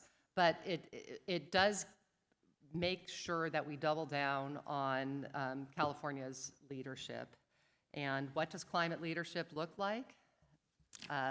California, as many of you hear from our skeptics, California represents a very small sliver of greenhouse gas emission worldwide. So to really move the needle, we need to make sure that California is taking a lead in a way that is affordable and replicatable, and making sure that people are able to follow us. Cap and trade provides a really strong example of this with Quebec, that created a similar program to cap and trade, and Washington State. We had Reuven Carlisle come and speak to us about cap and invest, and they are taking a similar path. They looked at all the pluses and minuses of California cap and trade when they developed their cap and invest program. And we were just in Norway. Cap and invest is being used around the world and being discussed around the world, but we need to make sure, again, that California's cap and trade program is efficient, affordable, and provides tangible benefits to our constituents. So I would say my most important policy toward that is making sure that we reauthorize this market-based system that is the most effective way to lower carbon. Senator Becker? All right. Well, first of all, thank you all for being here. It has never been more important, and you've lifted my spirits, and I think our spirits, just by making the trek up to Sacramento, being here with us today. Thank you so much. And California has never been more important. I ran for the state legislature to work on climate. I had founded Clean Tech for Obama, and that was a really fun, terrific effort. And then we couldn't get cap and trade done at a federal level, and I was frustrated by some of the progress that we were able to make or not able to make at the federal level. And I knew that California could, can be that leader and needs to be that leader. Now I'm chairing energy, and I'm really happy to be doing that. And there are so many important issues that we have to lead on. Cap and trade is certainly one. Assemblymember Irwin covered that very well. I have a very large bill I'll be announcing shortly that I can't get into details, unfortunately, today, because it's not been announced yet, on this topic of energy affordability that'll have a lot in it. But I will talk about one other piece. There's a lot we're doing across the board, in whether it's streamlining and permitting, whether it's just setting the right framework for clean energy to flourish. But one of the most critical things is use our existing grid more efficiently. There's only about 40 hours a year that the grid is under a lot of strain. And so we build and build and build and spend money and rate-based money to have, for that peak time. But the rest of the year, on average, we're using less than 50% of our grid's capability. So we have to use it more efficiently. So I consider it really a package of two bills to do that. The first is to share our energy and trade our energy across a Western grid. That's SB 540. The second is to shave the peak, so that those 40 hours a year that the grid's under a lot of strain, if we can actually achieve the CC's target of 7 gigawatts of load flexibility and do that in a way that is whichever solution works, whether it's taking advantage of those batteries that already exist now behind the meter, whether it's other demand response, whether it's time of use pricing, whatever works to shave that peak. Those two bills are key. And I know the Western grid, and I don't know if I'll have time to get into it today because I know there's a lot of emotion around it. I know some people have concerns that somehow it's going to open up for coal or for Trump to take control. Obviously, I would never support it, and the coalition of which includes Enviro Voters and EDF and Unit of Concerned Scientists, NRDC, and all those folks would never support it if I believe that was possible. But there are tremendous benefits to be gained, both in terms of reliability, which we have to achieve, affordability. California alone has saved $2.2 billion over the last 10 years just from the WEAM. This is our 15-minute market, the Western Energy Imbalance Market that we participate in now, and this is an expansion of that, but done in a way that protects California's ability to set our own climate policies, preserve the RPS, preserve RA, resource adequacy, all the things that we do here in California. And the best way to expand renewables and to defeat fossil fuels is make them compete against marginal cost renewables. That would happen with the grid. And the second part is the load flexibility piece, again, to shave that peak. So those two pieces, we have to use our existing grid more efficiently. And those are some of my priorities, and looking forward to talking about others today. Thanks. Thank you. All right, Assemblymember to Addis. Well, first of all, I want to say thank you. I can't really see you, but I want to say thank you for being here. I know you're all beautiful people doing amazing climate work, and when we talk about who are the leaders and how do we lead in this space, it's each and every one of you that's here today. And so I just want to thank you, because these are long days when you come to these kinds of symposiums and listen to people like us, and we try to have good ideas, but most of the good ideas come from people like you that bring them into our offices and help us come up with the solutions for the future, because you're really doing the work in the field and you're really invested in what is happening in local communities. So when I heard the question asked, how do we get to affordability and climate action? Of course, it's making polluters pay, right? And I am part of the Cap and Trade Working Group, and I want to give a huge shout out to Cap and Trade. It's absolutely vital. It's not an either or choice between cap and trade and making polluters pay. And I also want to compliment my colleague in the Senate for taking on this momentous task around the grid and what we're going to do around the grid. These are all very important things, but when it comes to affordability, what we talked about in committee yesterday, and we had a huge win yesterday, so a round of applause to all of you, because we had almost a 2-hour hearing on the bill yesterday, intense public comment, intense emotions, but really what we got to is that the Make Polluters Pay, AB 1243, is really about two things. It's about alleviating the burden on taxpayers who are solely footing the bill for climate damage. And Assemblymember Irwin and I are part of the inaugural Central Coast Caucus. We're founders of the Central Coast Caucus. And thank you, Central Coast back there. And, we have had disaster after disaster after disaster across our state, the most tragic, most recent, the LA fires. And it's taxpayers and insurance ratepayers that are footing the bill for that. It's completely on our backs. And so one of the things that the Polluters Pay Act does is just asks polluters to be in collaboration with us, to be in partnership with us by paying for their past climate damages. But then it takes that money and puts it into a fund that can be used for the things that we all know we need. Things like affordable infill housing that will help workers live closer to their jobs. Things like paying for electrification and transition to electrification. Things like home hardening. I know that when I go home and when many of you go home and you lay down at night and you put your head on the pillow, I'm guessing you don't go right to sleep. I'm guessing you wonder what will happen if your house burns down. And I'm guessing you wonder how you're going to pay to make sure that your home is hardened in case that fire comes. And so this kind of fund will help with the affordability for home hardening. It'll help with community resilience. It will help with making sure our schools can transition so that they are climate ready. And so the way that I think we're going to get to, and it will create the jobs that do those kinds of things that, by the way, are high-paying union jobs. when we are investing. Here's a person who cares about labor over here, as we all should, as a third-generation union member. We should all care about what happens with the jobs. And we know that infrastructure jobs are typically good union jobs. And so that piece is really important. And so I think the way that we're going to get here is making sure that we are working to get polluters to come to the table, not as adversaries, but as collaborators for the solution.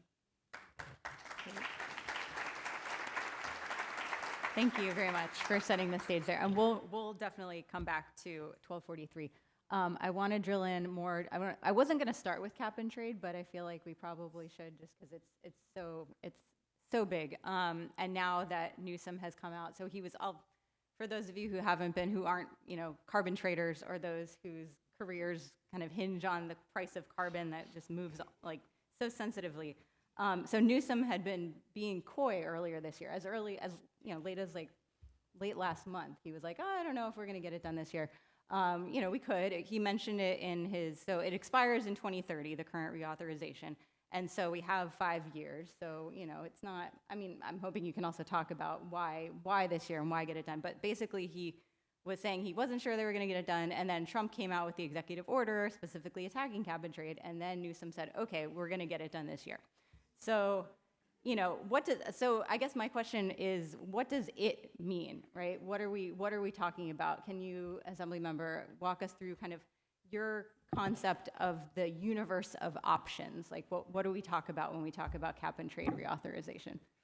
Well, the Senate has been working since the fall on, they have a working group on cap and trade reauthorization, and the Speaker has appointed a committee. We have about 20 folks working on cap and trade reauthorization, and we are very anxious to get it done this year with the right solution, but really looking very carefully at what the mechanism is and should there be changes made to the mechanism. We've had a lot of folks coming in and saying I think with anxiety coming in and saying we just want a clean reauthorization, but I think it's really up to the legislature to take a good look at what's working and what could be improved upon. So we are definitely interested in getting it done. And I think there were probably a couple of things that had the governor speak out last week about, okay, we're all going to work together to get this done. One of them was the announcement of President Trump, but the other thing is you really see the carbon markets tanking, and I think that we'll really see, that's partially because of what they're hearing from the federal administration, but also the uncertainty about reauthorization. So I think that it's pretty critical that we get it done. So with cap and trade, I think the areas that we can look at is the cost containment tiers, make sure that they are robust and properly calibrated to avoid costs being passed on to Californians. I think we need to look, the big issue always seems to be offsets. And so at least on the Assembly side, we're going to be looking at making sure that you really have offsets that are robust and doing what they are supposed to do. And then the climate affordability, we have taught that mechanism that's already in cap and trade has been discussed a lot. And I will tell you, most legislators don't even know that they're getting a credit on their bill. So if we really want a buy-in, we need to look at maybe adjusting that program, but also letting Californians know that they are getting money back to deal with their electric bills. And then the last thing that we're going to be looking at, there's a lot of other things in the mechanism itself, but I think there's a lot of there's a lot of possibilities that we can use GGRF to lower electric bills. Besides, of course, the climate credit, we can also look at other issues like right now you have low-income folks that are being subsidized by ratepayers. That might be something that we could look at putting into GGRF. We can look at transmission, or we can look at some of the fire mitigation measures. So we want to take a good, robust look both at the mechanism and GGRF spending, and again, hope to get it done by the end of this year. Okay, by the end of this year. That was going to be my next question Yes, about your timeline. so that would, legislative year, that at least is our hope, but we need to make sure that the Senate is there and the governor is there also. Okay. Senator and Assemblymember, can you guys share your thoughts on what priorities you'd like to see in a cap and trade reauthorization? I just say that I think Senator Irwin hit a lot of the key points, right? So the question is how to strengthen that. We've seen from Washington State, as she mentioned, that voters will support this. You know, they attacked it in a tough year, and Washington State won with 60% of the vote. So we know that we can have a strong cap and trade. We can actually strengthen our cap and trade.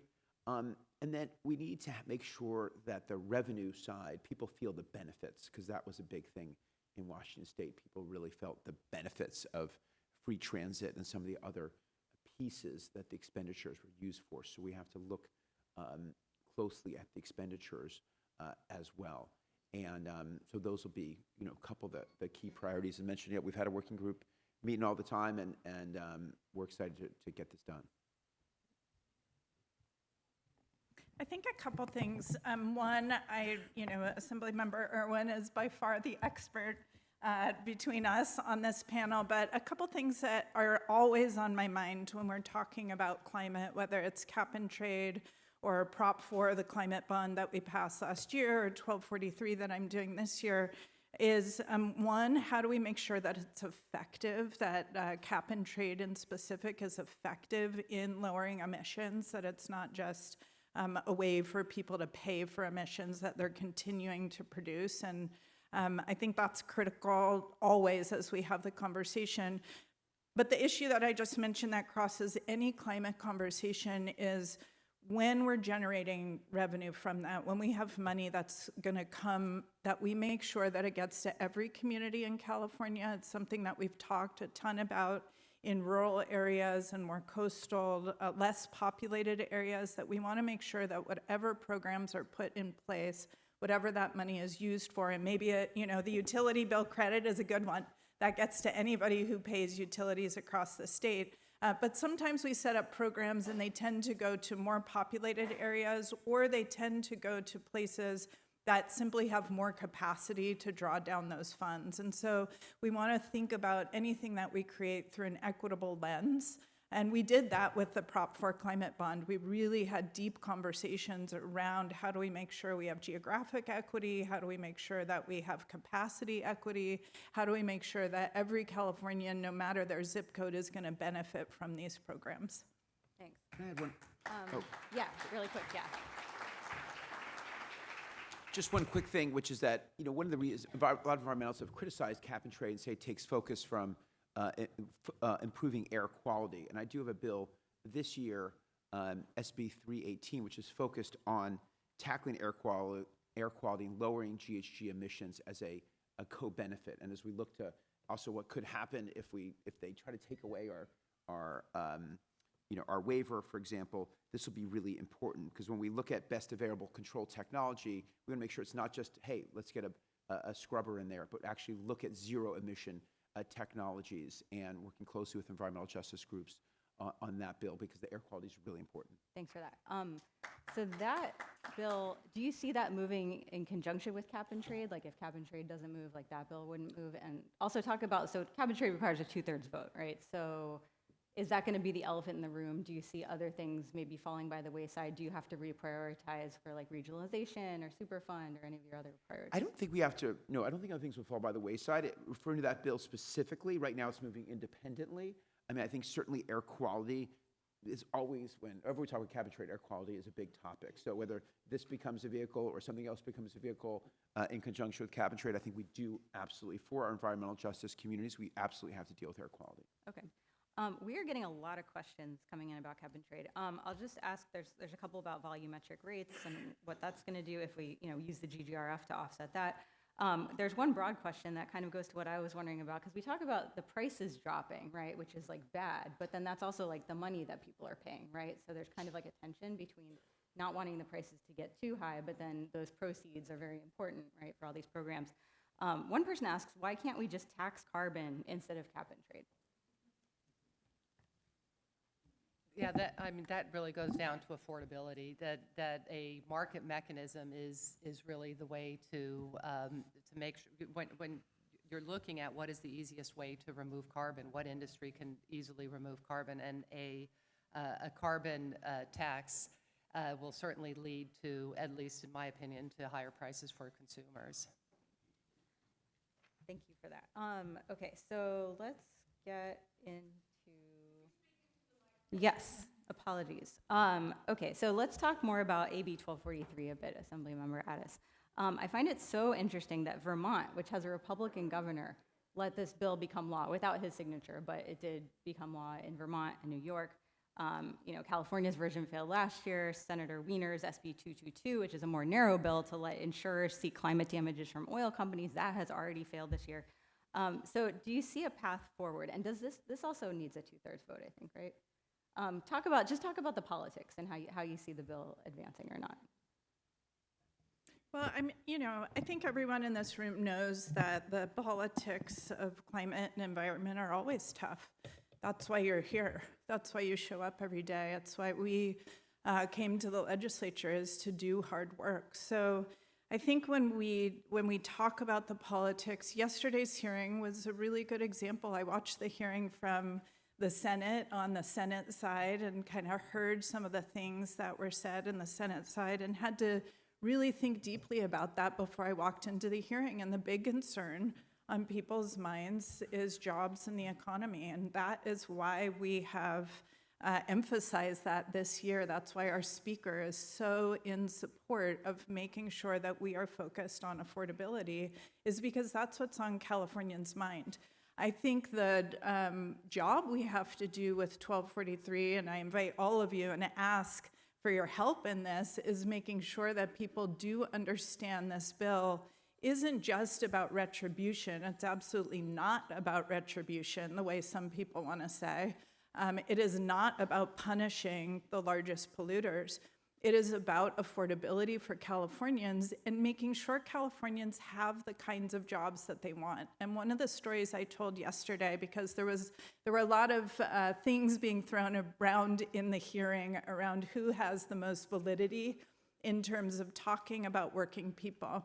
And what I said was, I might not be a union leader at the moment, but I am married to a construction worker who traveled great distances to get to work every day for years, sometimes 150 miles round trip, sometimes across 3 counties.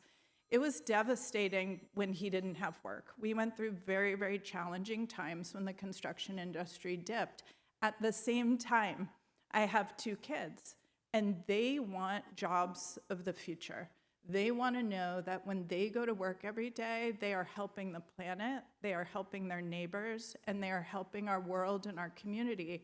And it's our responsibility to create those jobs. We have to put the policies in place that will create those jobs. So when we talk about the politics of the Climate Super Fund, we're talking about how do we create policy and financing that will create the jobs that our children want to have in the future, because they want to thrive on this planet, as all of us do. And so I won't pretend that these aren't tough politics. Again, anytime we do climate or environmental policy, for years we've been in a position of fighting and being at odds. But again, I ask polluters and I ask anybody who has questions to come to the table in collaboration and partnership, and let's see where we can go with this.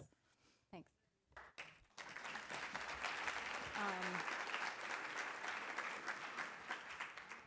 Let's talk a little bit about electricity bills. I'm interested in the cost of renewables. Forces are gathering again to address this cost shift that happens with rooftop solar. SB 942 would move existing rooftop solar customers who are grandfathered into the previous incentive structure to the new one, which was also included in the CPUC's list of suggestions for ways to control bills. I'm wondering where each of you fall on this. Are there other options for reducing bills or reducing the cost shift? There are a lot of options for other options for reducing bills. Yeah, and as I mentioned, using our existing grid more efficiently is near the top of the list, right? It just makes sense. We have to use our existing grid more efficiently. Otherwise, again, we just have to keep building and building and building and building for those 40 hours, which we know those 40 hours are going to happen, right? And either we are able to avail ourselves of resources from other states, geothermal from the south, wind from the east, or hydro, other things, and we need to be able to use load flexibility. So those are absolutely critical. But there are other ideas, and again, I can't get into all the specifics, but lower cost financing is a big one. That listen, finding other ways. I had a won't be a surprise. I had a bill a couple of years ago on public funding of infrastructure. Right, we need to relook at those ideas. And then wildfire. Wildfire has been a huge part. Wildfire spending has been a huge part of our increase in bills. And yes, we absolutely need to protect against wildfire. We also have to make sure that money is spent effectively, right? And that we're getting the biggest bang for the buck. And right now, I can clearly say we're not doing that. And so, we need to work on that, and we will be working on that as well as one of the pieces. So there's a lot of areas to focus on. The PUCs, obviously a big one, reforming the PUC. There's a lot of bills. There's bills in the Assembly as well on reforming the PUC, and just looking at the rate-making process itself also has to happen. So I'd expect all of those things to happen this year. Okay, you good? All right, we're done. That's all the time we have. Thank you for this. Thank you for this fast-paced and relevant discussion. I really appreciate it.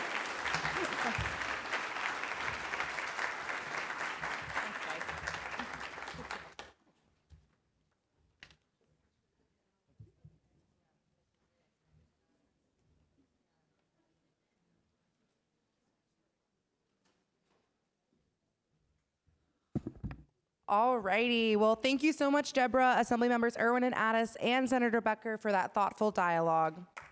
Woo! I'd now like to invite our moderator and speakers for our next panel, focusing on carbon dioxide removal. So please come up to the stage if you are in our next panel. Our moderator for this panel is Michael Wara. Michael is a lawyer and scholar focused on climate and energy policy. He is the director of the Climate and Energy Policy Program at the Stanford Woods Institute for the Environment and senior director for policy at the Stanford Doyer School of Sustainability. Thank you so much for joining us. Okay.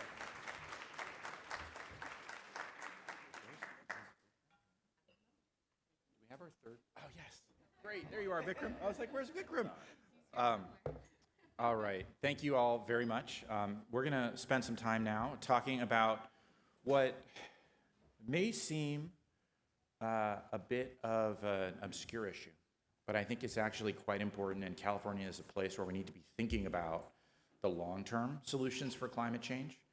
The sad reality is that we are not reducing emissions enough as a planet on a planetary basis to avoid things that are really unacceptable in terms of the consequences of climate change. The other part of my work, when I'm not thinking about things like we're talking about today, is working on wildfire policy in the state, as Senator Becker was just mentioning. We've been through unbelievable tragedies in the state of California that affect all different kinds of people over the last decade because of wildfire. And that is kind of the leading edge of climate impacts in California. And unfortunately, it's going to get worse, right? Before and if it may get better in the future. And how will it get better? We will reduce emissions to essentially zero, certainly zero from point sources. There are going to be some hard to reduce emissions that we really rely on quite a bit, like how do we grow our food with fertilizer that emits nitrous oxide when applied to fields? That's tricky. But we need to reduce everything to as close to zero as we can get. And when we do that, we will look around and realize that we have emitted too much as a planet into the atmosphere. And we're going to need to pull some CO2 and other greenhouse gases potentially out of the atmosphere to get back to where, to get back to, as my old professor used to say, a habitable planet.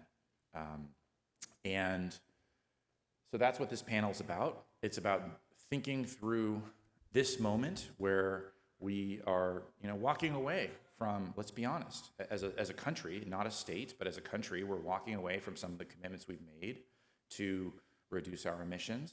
That means there's going to be more emissions to remove later.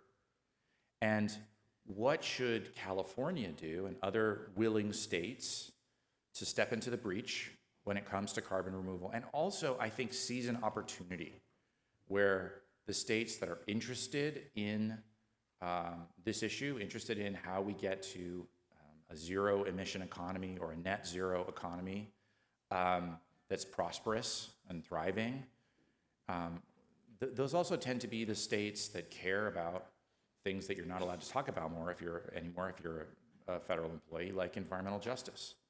And so the idea of this panel is to talk through the state of carbon removal today, what we should be thinking about to support innovation in the space, and what we should be thinking about to support the responsible development of regulations that will enable eventually, not right away, not for our 2030 target, but maybe in California for our 2045 target, the responsible use of carbon removal. We've got a great panel that I'm going to introduce briefly and then hand off to each of them to share a perspective. First, on the far left, an old partner in crime of mine, Katie Valenzuela. She is the Director of Policy and Advocacy at Everyday Impact Consulting. Got that right, yes. And is a fantastic voice in the environmental justice community, a long-time voice in the EJ community. Nusha Ajami. This is like kind of a former colleague of mine from Stanford who moved to Lawrence Berkeley National Laboratory a few years ago and is the director of, I love your title, Strategic Development of Research. It's like, right on, that's a good problem to solve for Lawrence Berkeley. And then we have Vikram Iyer, thank you, who leads policy at, I think, a real standout of the carbon removal industry, Heirloom Carbon, which has really put responsible development first and really believes in the idea that the way that you grow as a company is you do things the right way, not the wrong way.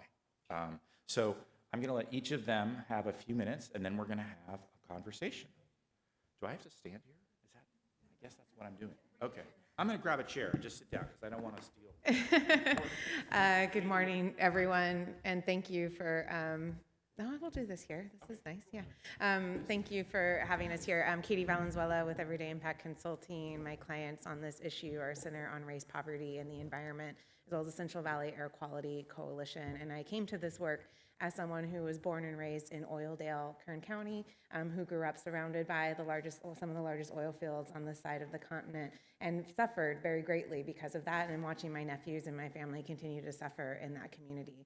So I always have to start talking about carbon removal and framing it as probably the most expensive and the least reliable thing that we could possibly be doing right now. And so I hope, if nothing else you take from me today, it is that we can no longer say that it is too expensive to fund a just transition off fossil fuels. That is by far the most effective thing we could be doing to address our climate crisis.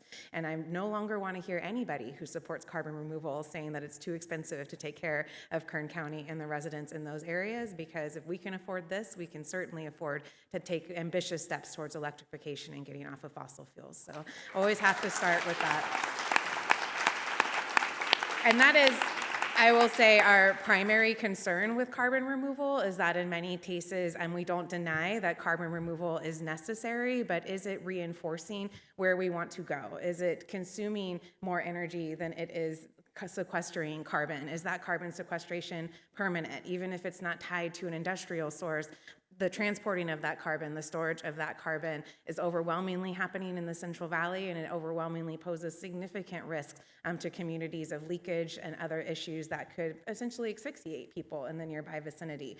So we have a lot of concerns that we'd like to see implemented, but more than that, we really want to ensure that this is moving us in the direction we want to go. When it comes to credits that are being sold to fund carbon removal, a lot of those credits are being bought by the oil and gas industry through the low carbon fuel standard.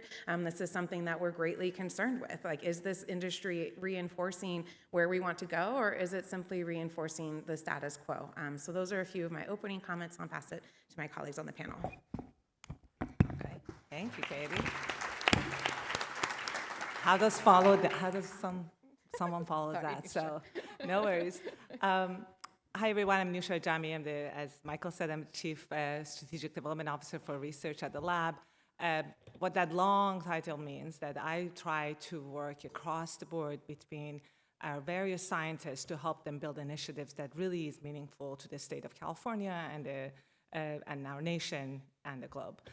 We work on a broad range of topics from water access, water availability, environmental issues, wildfires, to actually a big group of people who are working on geosciences and a big group of geoscientists that are working on geology and the issues related to underground matters. And we have a lot of scientists that have been working on carbon capture and sequestration at the pilot level for a long, long time. So we actually have a lot of people who are, the environmentalists at heart, have been trying to address a lot of different broad range of environmental questions and challenges over the years. I come at carbon capture or sort of carbon dioxide reduction from a very different angle. My background is in water resource management. I have worked on access to clean water for almost my entire career. And when I came to the lab, I came in to sort of build a bridge between water, carbon, and energy.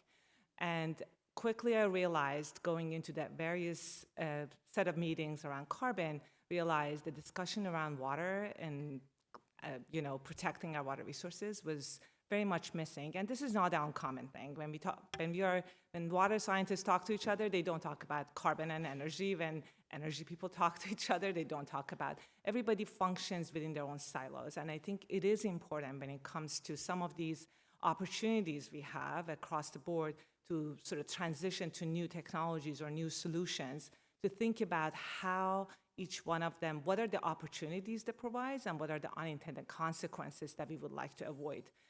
The key part of this discussion is always so how can we make this transition happen before leaving more people behind without necessarily causing more environmental damages, but by taking advantage of some opportunities? With that, I'll hand it off to Vikram, and I look forward to this conversation.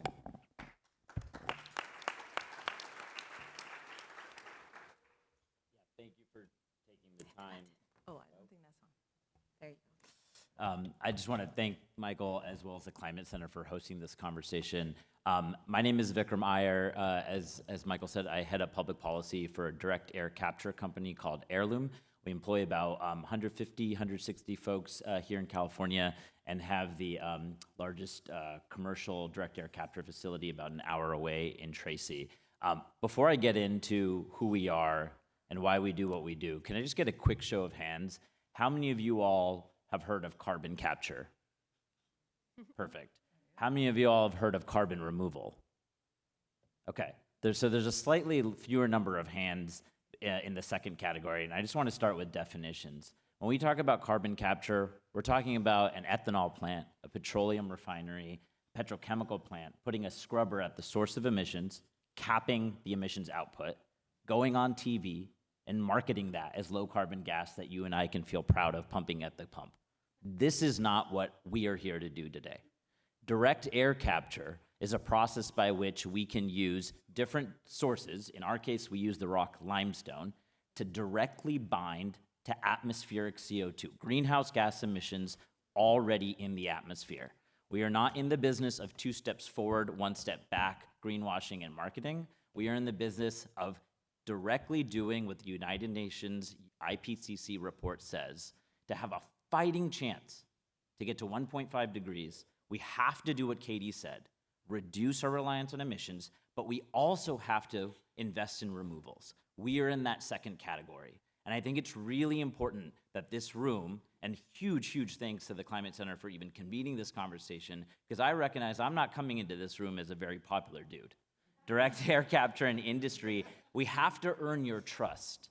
I get that. And I know we're going to talk about responsibility and standards to codify that trust and hopefully personify that trust. But before we even get into that discussion, let's just be clear that we do need about an 85% or so emphasis on the emissions reductions, and we need to deal with those residual leftover emissions through removals. That's the game that we're in. We have a facility about an hour away in Tracy that has a capture capacity of about 1,000 tons of CO2 per year. We were grateful to be able to work with the building trades, with the plumbers and pipe fitters, with electrical workers, and the operating engineers to build that facility out. And under the Biden administration, we won about $600 million to scale that technology from the West Coast to the Gulf Coast to build a much larger facility to create good quality jobs and manage the overall CO2 output of our country. And I'll just end by saying that while we look forward to having a conversation today about the very specific standards that we can create that would increase responsible uses of this, I do think that it's really important to understand what Katie said. Katie in her remarks said that we have to recognize the people and places where these technologies are built, so we must be mindful of them when we build our technology. But she also mentioned something, that it's necessary. So we are here today to talk about, with a necessary tech, to manage our global emissions, to minimize the rate of wildfire release that we've seen, and as Michael mentioned, because too much CO2 in the air can capture heat, and that can result in massive, extreme, catastrophic events that impact affordability in this country. What do we do about that?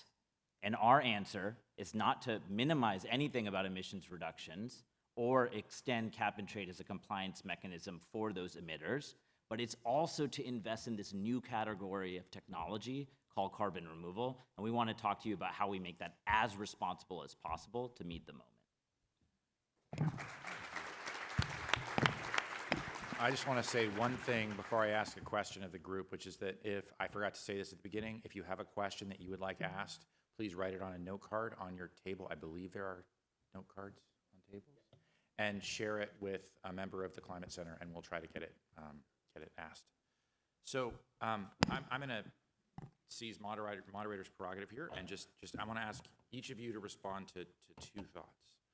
One is, what should California do to show leadership in the responsible use of carbon removal over the next 4 years? And what should we do to ensure that our seed corn, companies like Heirloom, are still around in 4 years? Because the federal government ain't coming to the rescue. So those are the two questions I have for the panelists. I'd be very curious to hear what you think. And you know, an acceptable answer is we should do nothing. And that's okay. But I'd like to hear what you have to say. Sure, yeah, I can start this one. Sorry, I was rambling for a while, so now you get to hear from me one more time. I think on the second point, we're right now a company that I mentioned a federal contract. We are navigating the current administration in DC. It is a doozy of a time to be able to protect climate funding. I do think subnational engagement, state governments, city governments are going to matter a ton. And in order to make sure that not just carbon removal technologies, but a whole host of other technologies, we have to honor the words of the Climate Center's president. Ellie Cohen sent out emails promoting this event, and she put out language that said, this is the time to row together. So I think investments that make sure that we have an all-of-the-above strategy that doesn't pit technologies against each other, that doesn't pit emissions reductions against emissions removals is really, really important. From our point of view right now, we think that there's unfinished business from existing legislation.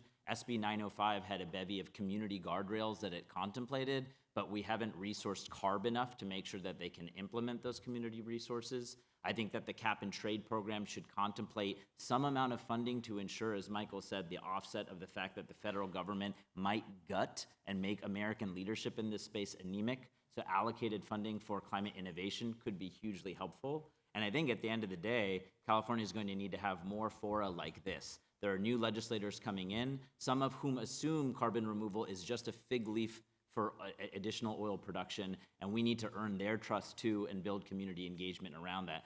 I'll end by saying this.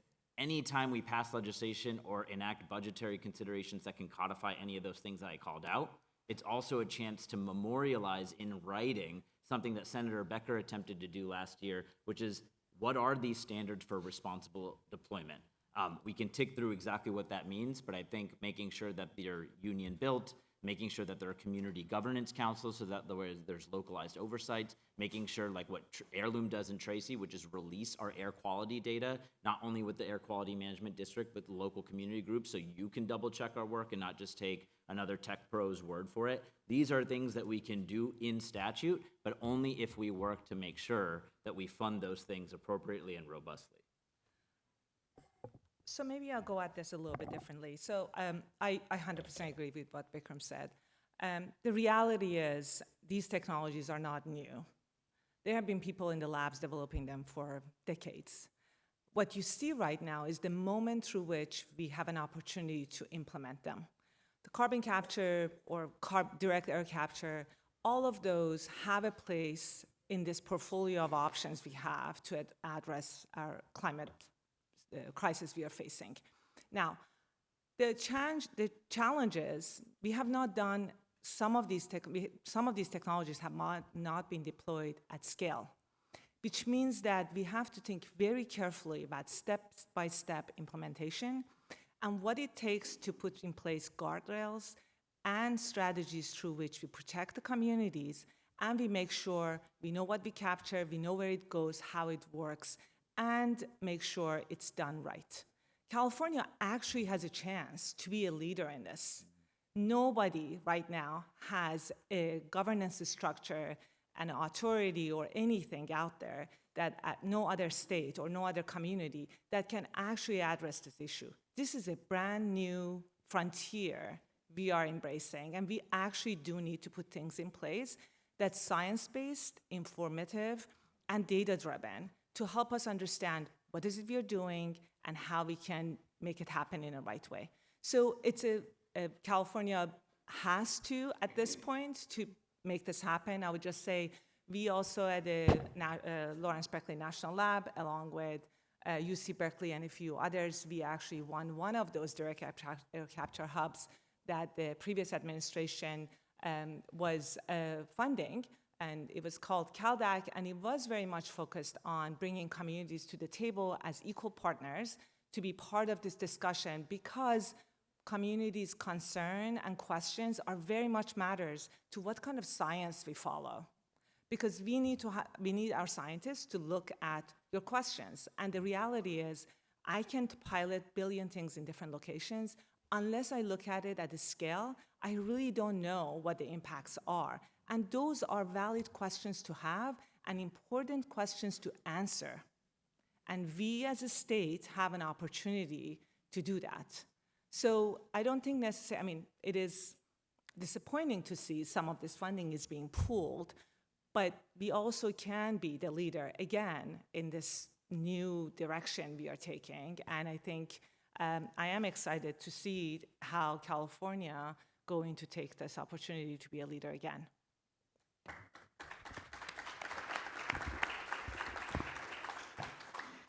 I think to echo the point on community protections, there are no community protections in place today for either industrial carbon capture or carbon removal.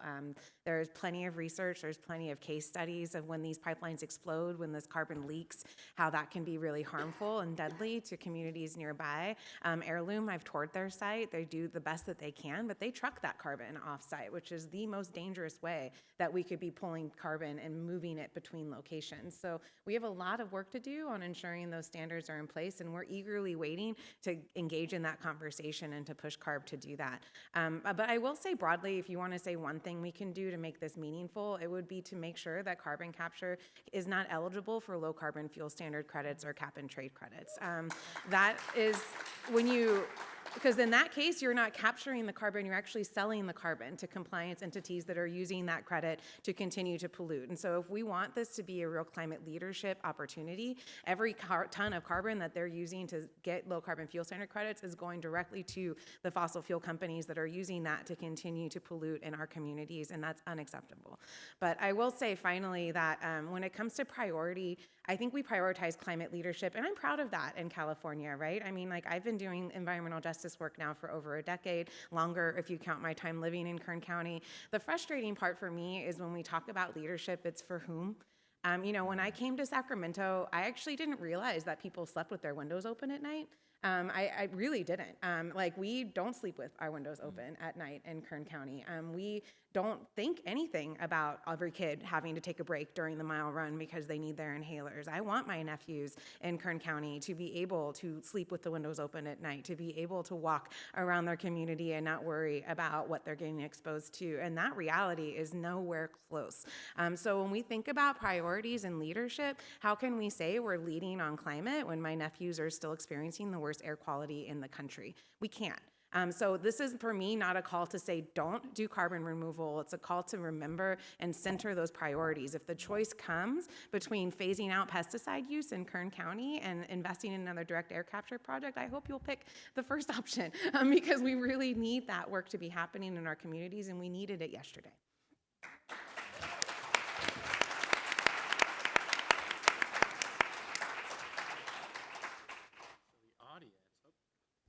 The audience has a bunch of detailed questions, so I want to ask the panel just to. Sorry, everybody. I say the audience has pretty specific questions that kind of get into some of the nuts and bolts of responsible carbon removal. I'm going to ask everyone to respond. One question is about the issue of Kern County and old and leaking oil wells. That many of the potential storage reservoirs, at least the near surface ones or sort of nearer to the surface, have lots of holes poked in them by wells that are, some of which are orphaned, many of which are idled, if not orphaned in the legal sense. And how can we store carbon in these reservoirs that look like a pincushion? Anyone want to take that one? I can speak to this a little bit. So we actually have a team of researchers who have been using an AI and machine learning, sorry to use those buzzwords here, but they have been trying to use that to better identify some of these locations, some of these abandoned wells, and how they need to be managed. And they have done it for Oklahoma, and they are right now trying to work with different entities in California to do it for California as well. But ultimately, this is a very important question. It comes down to, if it's oil wells or any other situation, we really do need to approach this with data in mind. What kind of data we need to gather? How do we monitor these wells that we are actually, or these storage spaces that we are filling with CO2? And how do we make sure it stays there? Because longevity very much matters, right? So who's going to monitor them? How often? Who's going to own those reservoirs after the different companies come and go, right? Who is liable for them? And also, do we have a system in place that this data can come, be transparent, be informative, and used in a right way to inform our decision-making process? So those are all very important. And again, if you want to do this, we have the tools for it. It's not the lack of tools. It's just not having the willingness to invest in that. And one last thing I would say is, when I ask you what is an infrastructure, all of you would think about concrete and pipes and pumps and all that. But the reality is, we live in an era that data and information technology and digital assets are part of our infrastructure. And unfortunately, no matter which part of government you look at, local or statewide, we are not right now having a line item to invest in those things, right? And if you are not investing in it, you don't prioritize this. If you don't have it, then you can't make data-driven decisions. So making sure there is a line item, not just by people who actually capture that carbon or remove that carbon and put it down, but actually at the state level, at different levels of governance being done in a meaningful way is super important. And so I think we should actually think about this as an investment opportunity in addition to every other infrastructure we invest in. Yeah, if I may build off that last point, I mean, yeah, that was a great set of comments. I mean, I think that line item investment opportunity goes back to a question that none of us answered that Michael prompted at the top, which is how do you make sure the heirlooms of the world survive after 4 years? And this is not an attempt to be a self-interested company here, but it is real that in the last 4 years, Uncle Sam played angel investor and sprinkled a little bit of capital across a whole range of innovative technologies. I think the risk of not funding that further is that we are basically providing a trash removal service. We're taking greenhouse gas emissions out of the air and trying to permanently sequester them. Doing that work cannot be built on the balance sheets of venture capital alone. And even if you do, you won't get to codify some of the community guardrails and standards that we've been talking about today that probably should be enacted into law. The problem there is what this industry needs on the carbon removal side, and the same goes true for countless other climate tech or green innovations, is a demand signal, a market signal that California is going to get serious about this kind of thing. We saw that in the CARB scoping plan, for example, by setting a target around this, but additional signals will make a huge amount of help. Senator Caballero has a bill this session that would say that CARB should actually get in the business of procuring that carbon removal directly, SB 684. That would be a great bill that suggests some amount of money will be going into that, because that then allows me to go back to my investors and unlock more capital and bring that into this space. So that's actually what we need to see. But I do want to name something, just to get a little spicy for a second here. Like, part of this is going to require leadership. We heard in the last panel that there's this affordability dynamic that we have to butt up against. This stuff costs money now because the true cost of not removing the CO2 has been extravagant, devastating, and cataclysmic impacts. Insurance rates going through the roof. Affordability, not just in California, but other places, becoming too untenable. So if we don't make those investments today, what happens is then one lawmaker will get to say tomorrow that this is not the right fit because we have to choose between different other competing perspectives.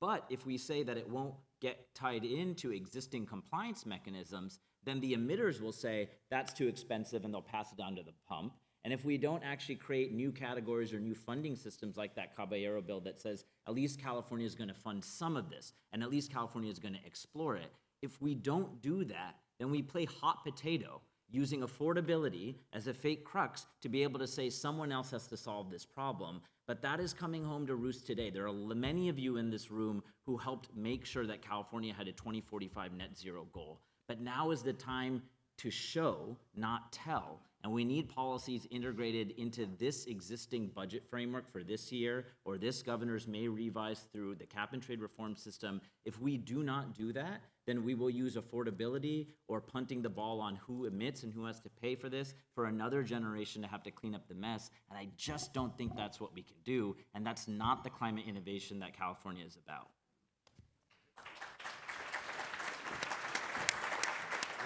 We are out of time, and I'm going to just take one moment. Katie, I want to give you some space to have the last word. You are the environmental justice advocate on this panel, and I'd like to make space for that and just give you the opportunity to give a brief conclusion to the panel.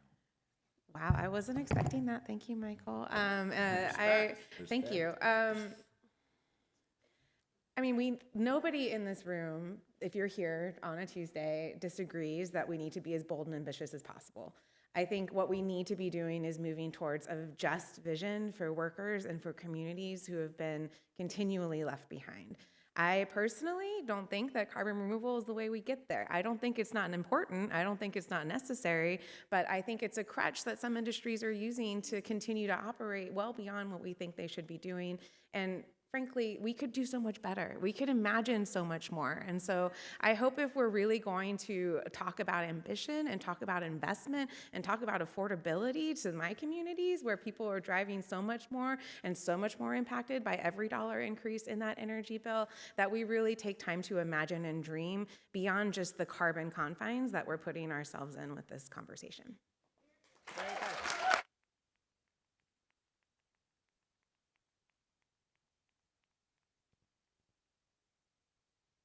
Thank you, everyone, for the great questions. I'm sorry we couldn't get to all of them.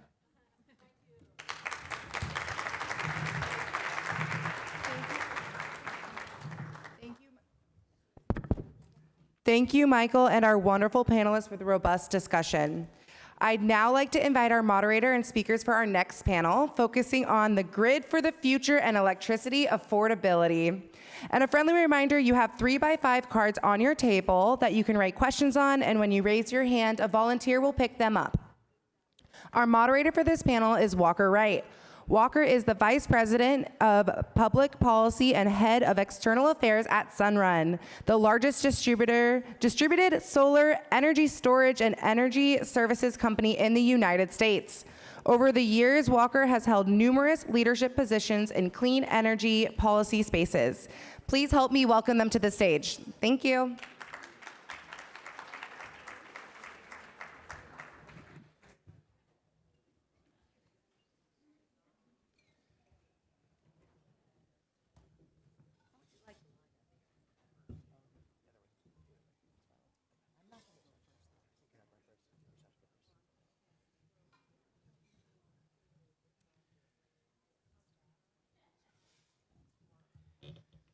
Hey everyone, pleasure to be here. I did this panel last year. This is probably my favorite conference of the year just because of the group that everyone at the Climate Center gets together, and we have the ability to really dig into these issues. Just thinking back, when I did this panel last year after, and we were talking about the grid of the future, I got on a red eye and I flew to Amsterdam for a conference in Amsterdam where the title of the conference was The Utility of the Future, the Grid of the Future, and I was the guy from California that the Europeans were making fun of because they were saying that you are behind. And that was the first time I really got criticism and felt that sort of criticism coming from an international audience that traditionally had always been sort of respecting California's leadership in these issues. So just wanted to put that in perspective a little bit as we're now clearly having conversations about affordability. You know, you've heard all morning about affordability is the buzzword in Sacramento this year. Everyone's talking about it. And on this panel, which is a fantastic panel, we'll have the ability to talk about the crux of affordability and VPPs. And I also just wanted to address some of the buzzwords that are out there about affordability as we speak to affordability within the energy space.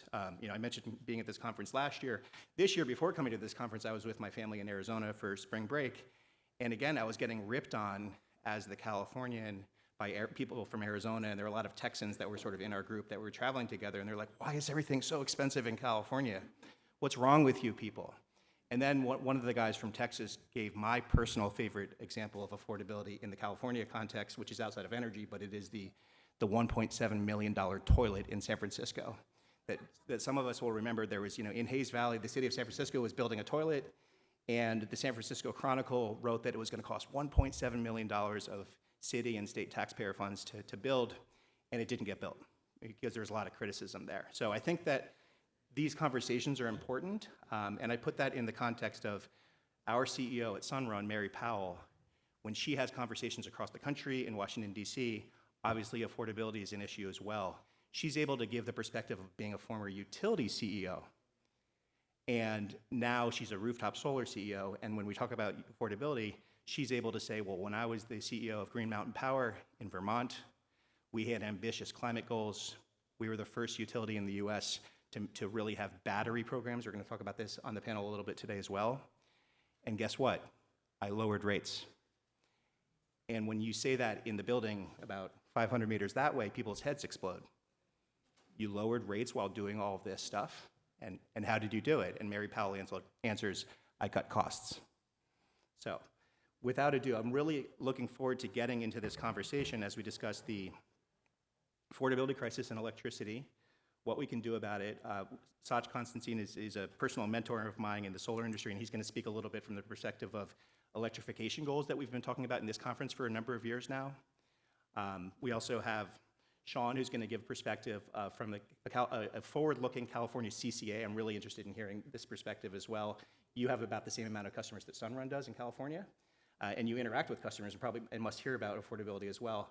And then we're also going to get the manufacturing perspective, which I am completely psyched to learn about from Lance in terms of understanding how the manufacturing industry views participating in California's economy today. So really excited to get into this conversation. Just a quick trivia question just for the audience as we get going. Roughly how many rooftop systems are in California today? 2 million, right? But since 2023, April 2023, what percentage roughly have batteries now?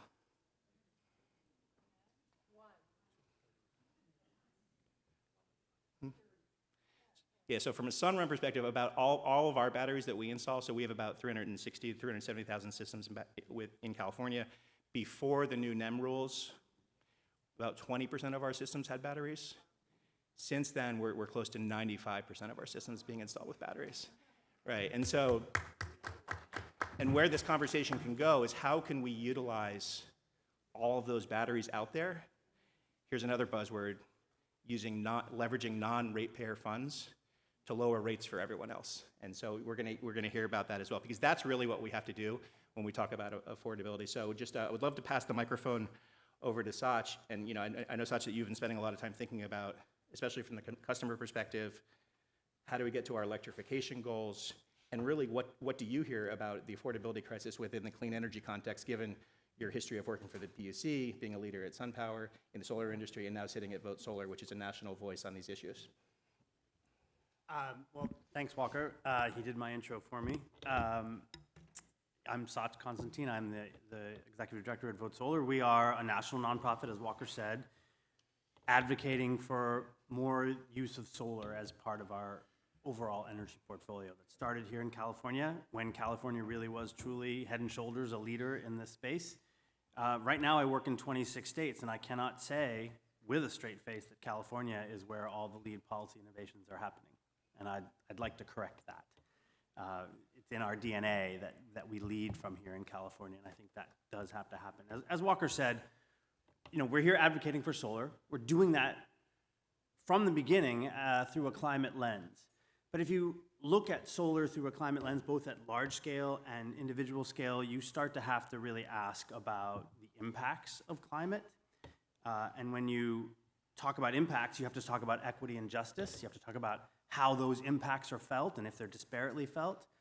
And then once you talk about that, you have to think about this affordability crisis. And we are, in fact, in an affordability crisis. The climate crisis is an affordability crisis, and vice versa.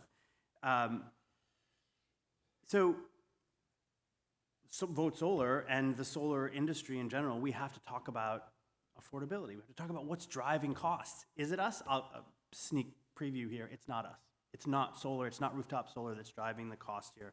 And it's incredibly important that we get the costs right, because as Walker said, if the solution, and we know it's the solution, is a more diverse renewable portfolio and electrification of all of our end uses, the rates that we apply to those end uses, to the people's investments in their appliances, in their solar, in everything from their driveway into their kitchen table, it matters.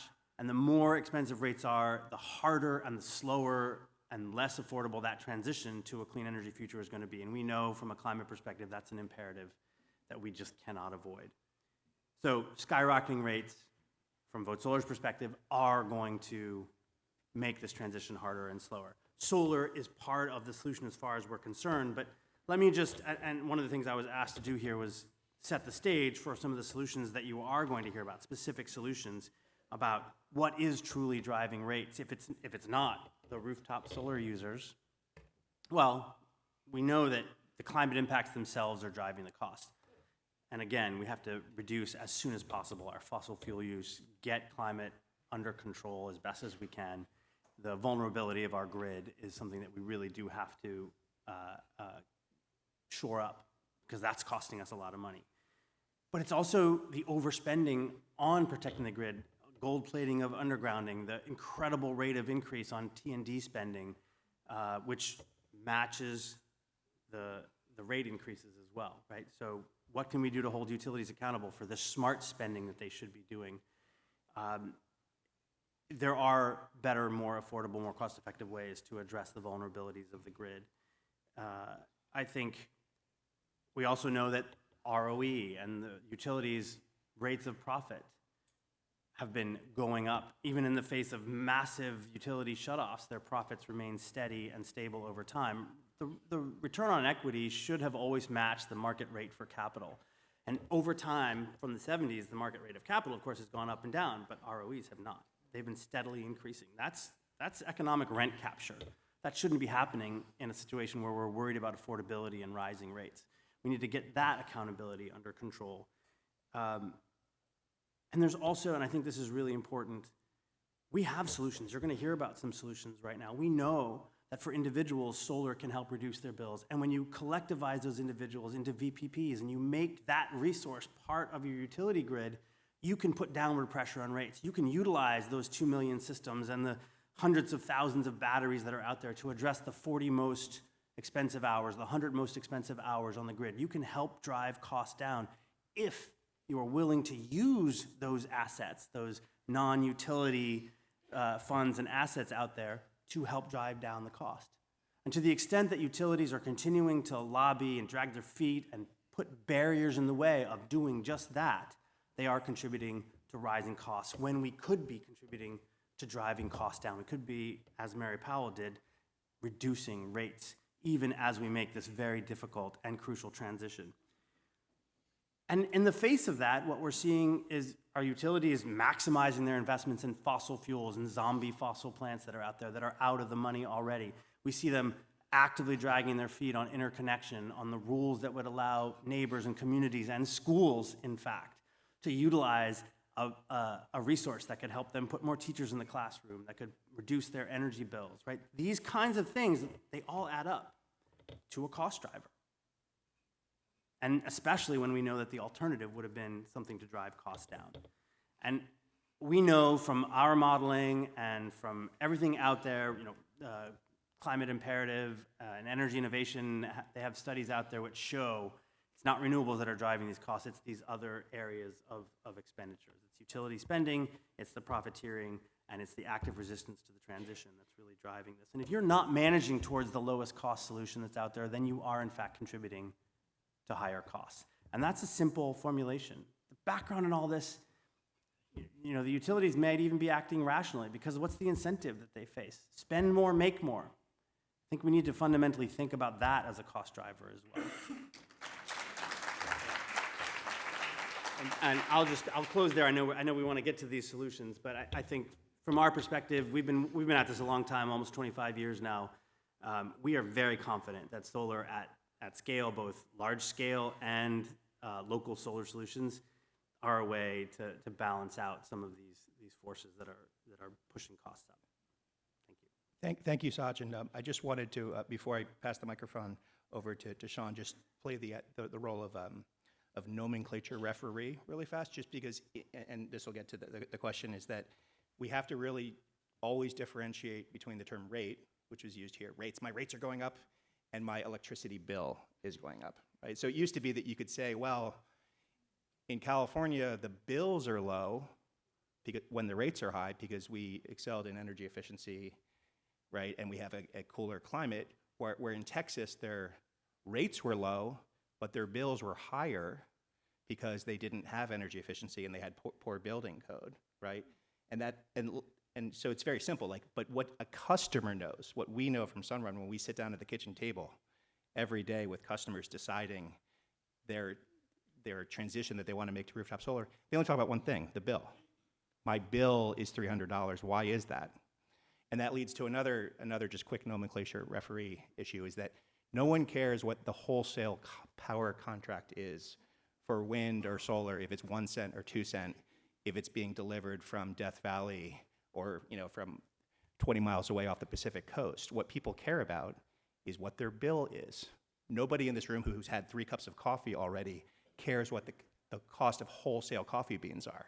We know that Starbucks just raised their price to $5.59 for a small cup because of all the costs that go into delivering that final end product. So that's what we deal with, and we'd love your perspective on that, Sean, as you give us a little bit of your background and also what you're trying to do as you communicate with your customers who are facing higher bills and rates. Good afternoon, actually good morning, thank you. I will say that wholesale power costs do matter to us, and that is one of the things that we are dealing with. So I'll start from the top and say thank you all for having me. I just want to say thanks to the Climate Center. I see Barry there. It's great to see so many people I haven't seen in quite a while. So thank you for the invitation to join you today. I was asked to provide some remarks to really talk about what's happening from the ground up, both at Peninsula Clean Energy and Community Choice Energy programs around the state of California, and what we are up to try and navigate the current time that we find ourselves in, along with all of the grid upgrades and resilience projects happening at the same time. So I think what's really important, when I read the description of the session, we wanted to talk about affordability, which is, as we've all said here, top of mind, has been for the last, I would say, couple of years. Grid resilience, clean power, battery storage, and the electrification of everything. It is all fantastic. And the work that has been done and continues to be done is amazing, and I know we will continue. But now more than ever, and I can just say this from Peninsula Clean Energy's point of view, we are needing to slow down, stop, look, listen, and prioritize what we're up to in order to be able to deliver on the affordability and clean power promise over the next, I would say, midterm 5-ish years. So it was hard enough before January 20th of this year. And really, as we all know, and if there are developers in this room, you definitely know, that between tariffs on steel and aluminum, 145% tariff on Chinese products, which really impacts battery storage, along with other renewable components. Threats to the investment tax credit. I am very heartened to see that there are now, Republicans starting to say, let's not remove the entire investment tax credit, but even incremental shift will have a dramatic impact on the ability to build new power projects throughout the country. Clean power projects. So we are dealing with this on a daily basis, and we remain entirely 100% committed to continuing the good fight and to reaching our goals. And we think about this really in kind of 4 ways. The first is to get us through this midterm period, prioritize where we can win in the short and medium term, optimize and support regional grid opportunities, go local with grid services, and play the long game. So here's what I mean by that, a little sneak peek. So for us, prioritize where we can win in the short term. And for us, that's 1 to 5 years. So it's this is a tricky one, and we're having this conversation in real time back at the office. One of the reasons that CCAs exist in the state of California, and frankly nationwide, is to really accelerate the adoption of new clean power resources onto the grid. And for us, that's really about additionality. It's about leaning into the requirements for long-term contracting, which is defined as over 10 years, and making sure that we are not just moving shells around on the grid, but we are actually replacing antiquated gas and fossil fuel projects. So for Peninsula Clean Energy, we've got 22 long-term contracts, a handful more in play that are now at risk, I will say, and far, far ahead of that 65% mandate for long-term contracting, which we feel proud of. And I'm telling you, we are now literally in the first 3 months having to really shift our strategy. And we've been looking at, and forced to, in some cases, look at repricing and think about a price cap. And a price cap last week or 2 weeks ago that we thought was gonna give enough margin so that we could still sign long-term contracts, that's gone out the window. 1 week it's fine, the next week it's not fine. So we are at a place where we're having to be more flexible in looking at our long-term goal, which is to provide 100% renewable power as our default product by 2030. And we have over 70% that will be in new renewable long-term projects. We were hoping to bump that up to well beyond 90, and we're now having to kind of shift to say, do we have to throttle back for a minute for a couple of years and look at balancing that out with short and medium-term contracts in order to maintain this affordability promise? So I'll stop there and say that this has shifted on our board, I would say, in the last couple of years. When we launched in 2016, it was all about greenhouse gas reductions. It remains the centerpiece of our mission, but our board has heard from constituents that rates and bills matter right now. So we are constantly looking at how we can balance those two goals. We are currently offering electric generation rates that are between 10 and 30% lower than PG&E. 30% lower in Los Banos is a significant discount, and we're proud of that. So I do think that if the investment tax credit goes away, we all have to be in Washington, D.C., and maybe even now. We need to be there more often, really urging for that tax credit to stay in place and the project tax credit. The next is optimizing regional grid opportunities. I'm going to just quickly give a plug. Peninsula Clean Energy is on the record supporting SB 540, sponsored by Senator Becker. That is the Western Pathways Initiative. It's controversial, and we understand that, but boy, it really has come a long way in the several other iterations that regionalization has held. And here's why we think it's a big deal. It really expands our resource capabilities and our our ability to meet RA objectives without having to rely on natural gas. So that, it just expands all of these interstate opportunities across the West. It continues to reduce greenhouse gas emissions in the state of California. It's estimated to save our customers $800 million a year. It does not change the state RPS or state climate policy. And if CAISO wants to leave the regional organization, it's not an RTO, it's a regional organization focused solely on energy markets. If they choose to leave, they can leave. So this is not a forever deal. So I do want to give a plug. Yesterday it passed out of Senate Energy unanimously. On the distribution grid is where we see, and you mentioned this as well, the biggest issue that we have driving rates and costs. The CEC report that came out last year indicates that PG&E's utility rates have doubled from 2014 to 2024. Here's how this breaks down. So 18% of that is wildfire mitigation, 57% of that is investments in transmission and primarily distribution.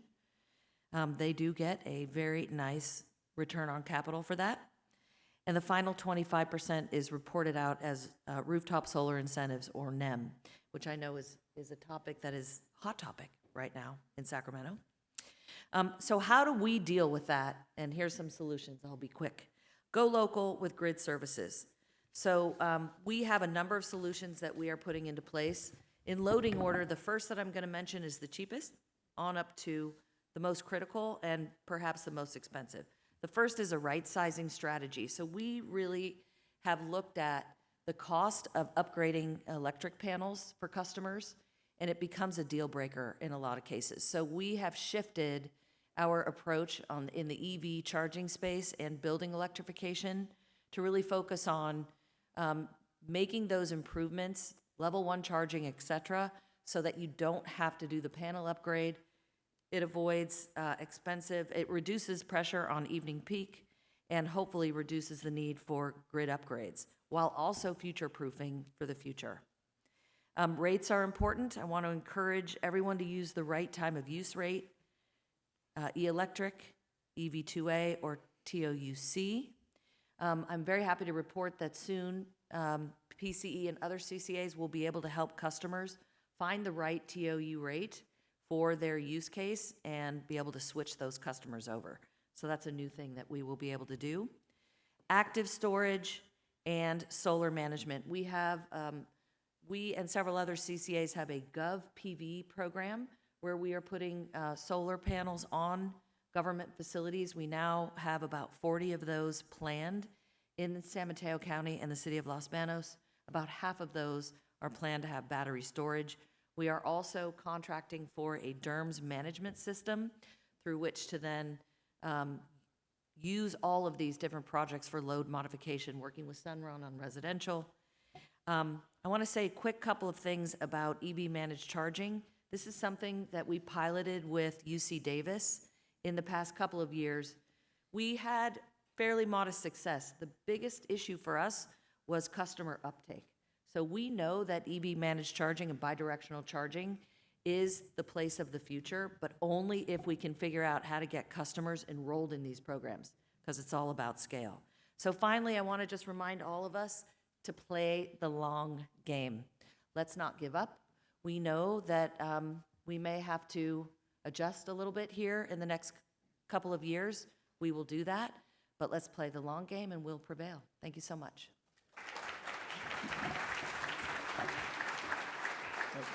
Fantastic comments, and I also just wanted to really appreciate the thinking out of the box on the various programs that PCE is leading on.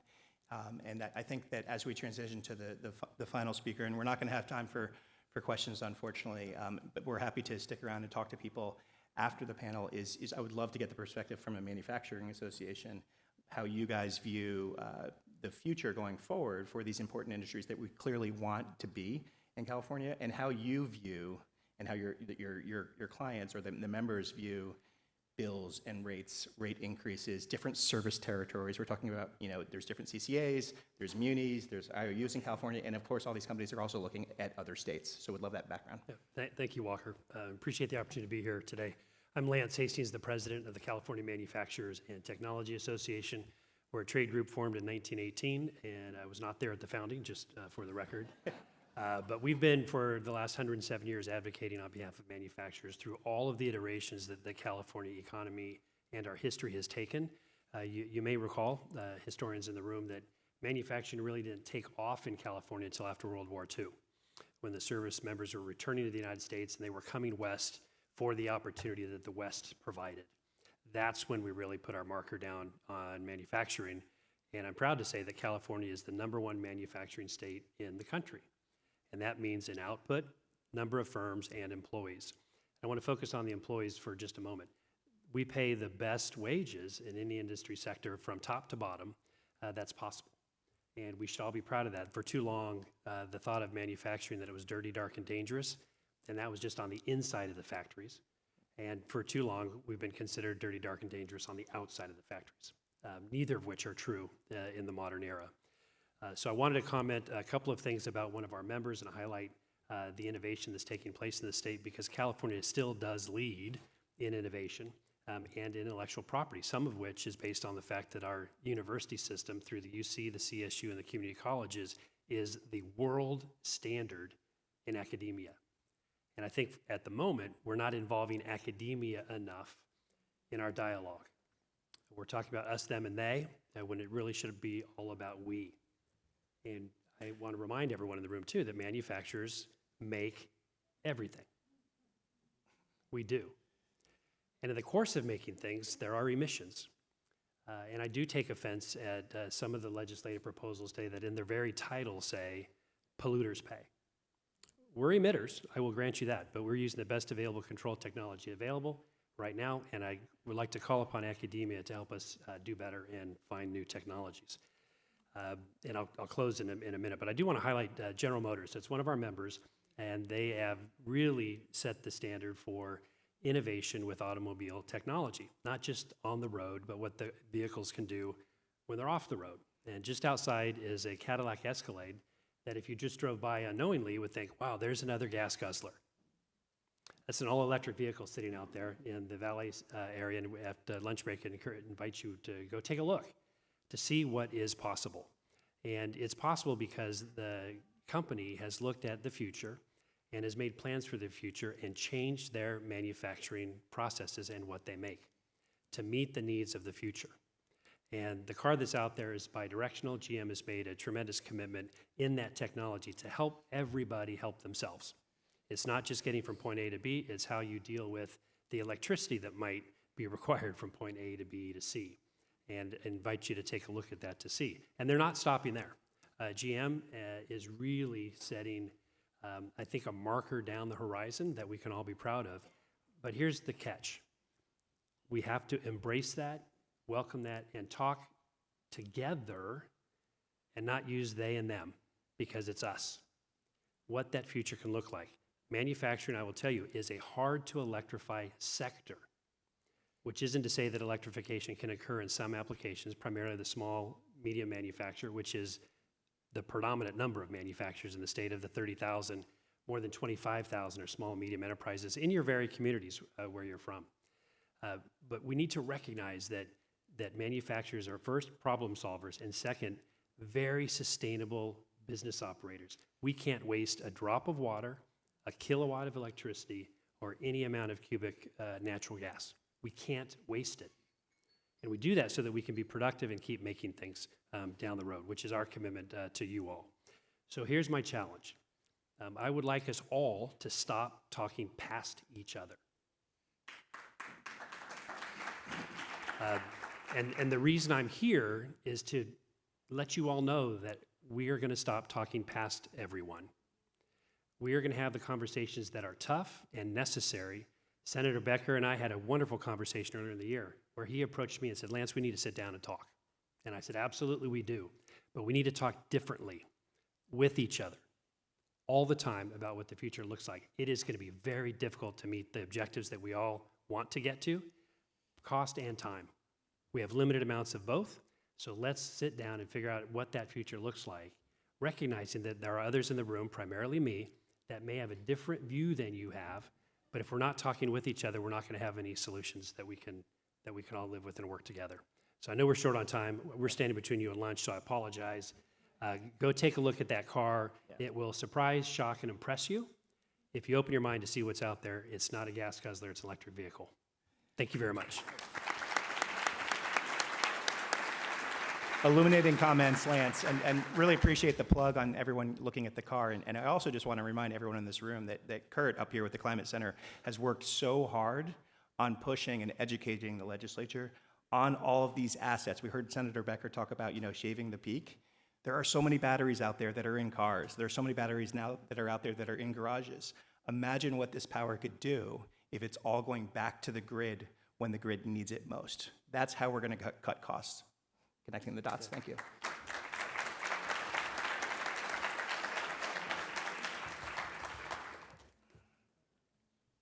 I just, one comment is the topic was the grid of the future. We need to gird for the future.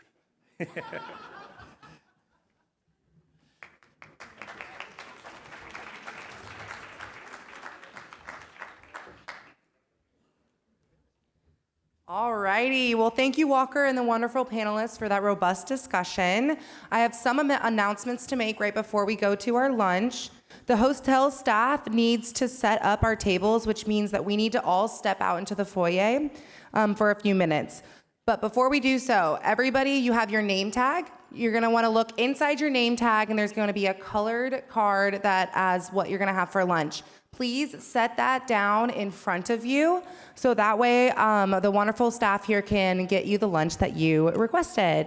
Once again, I'd like to thank our sponsors for helping make today happen. I'd also like to thank the Sheraton staff and members of the Unite Here Local 49. Woo! Unite Here 49 union members work behind the scenes to care for guests and communities, preparing nourishing meals, keeping spaces clean and comfortable, and providing warm, attentive service all day long. Let's give them a really big round of applause before we head to lunch. All right, I have a few more announcements to make. Our breakout sessions will begin at 1:20 p.m. 3 of our breakouts will be upstairs. The other breakout will be in this ballroom. You will find maps outside the ballroom before the lunch and signage in front of the respective rooms. Please flag down any Climate Center employees if you have any questions. We will be giving away our centerpieces, and you can either take it with you now or find it in Morgan Space when we have our legislative reception this evening. If you have a suitcase, please check your suitcase at the front desk. We would really appreciate that. As mentioned earlier, Ellie will be talking about the presidential executive order at lunchtime, so please find her to the left of the podium or to your right. And thank you all again to our moderators and our speakers. I'd now like to invite us into the foyer. Please make your way out of the ballroom so we can let the staff set our tables. Thank you, everyone.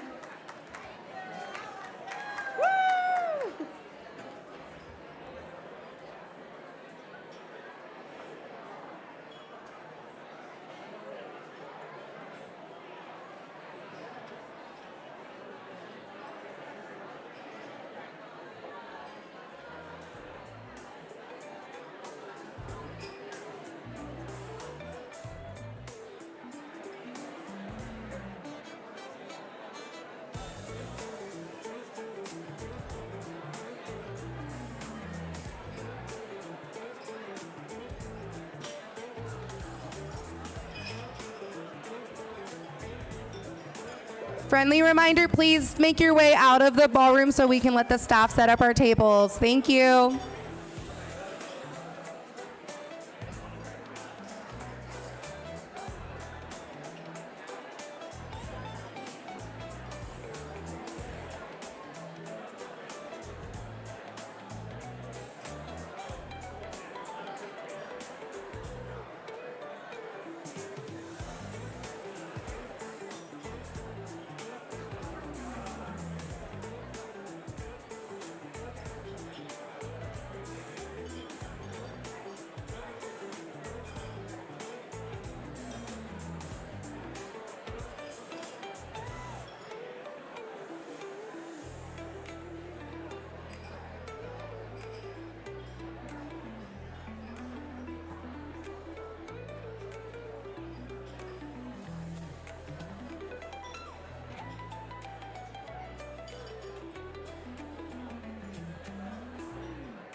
Thank you so much for making your way out of the ballroom into the foyer. Please take your conversations out there so we can let the staff please set up our tables. Thank you so much.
Found it, yes.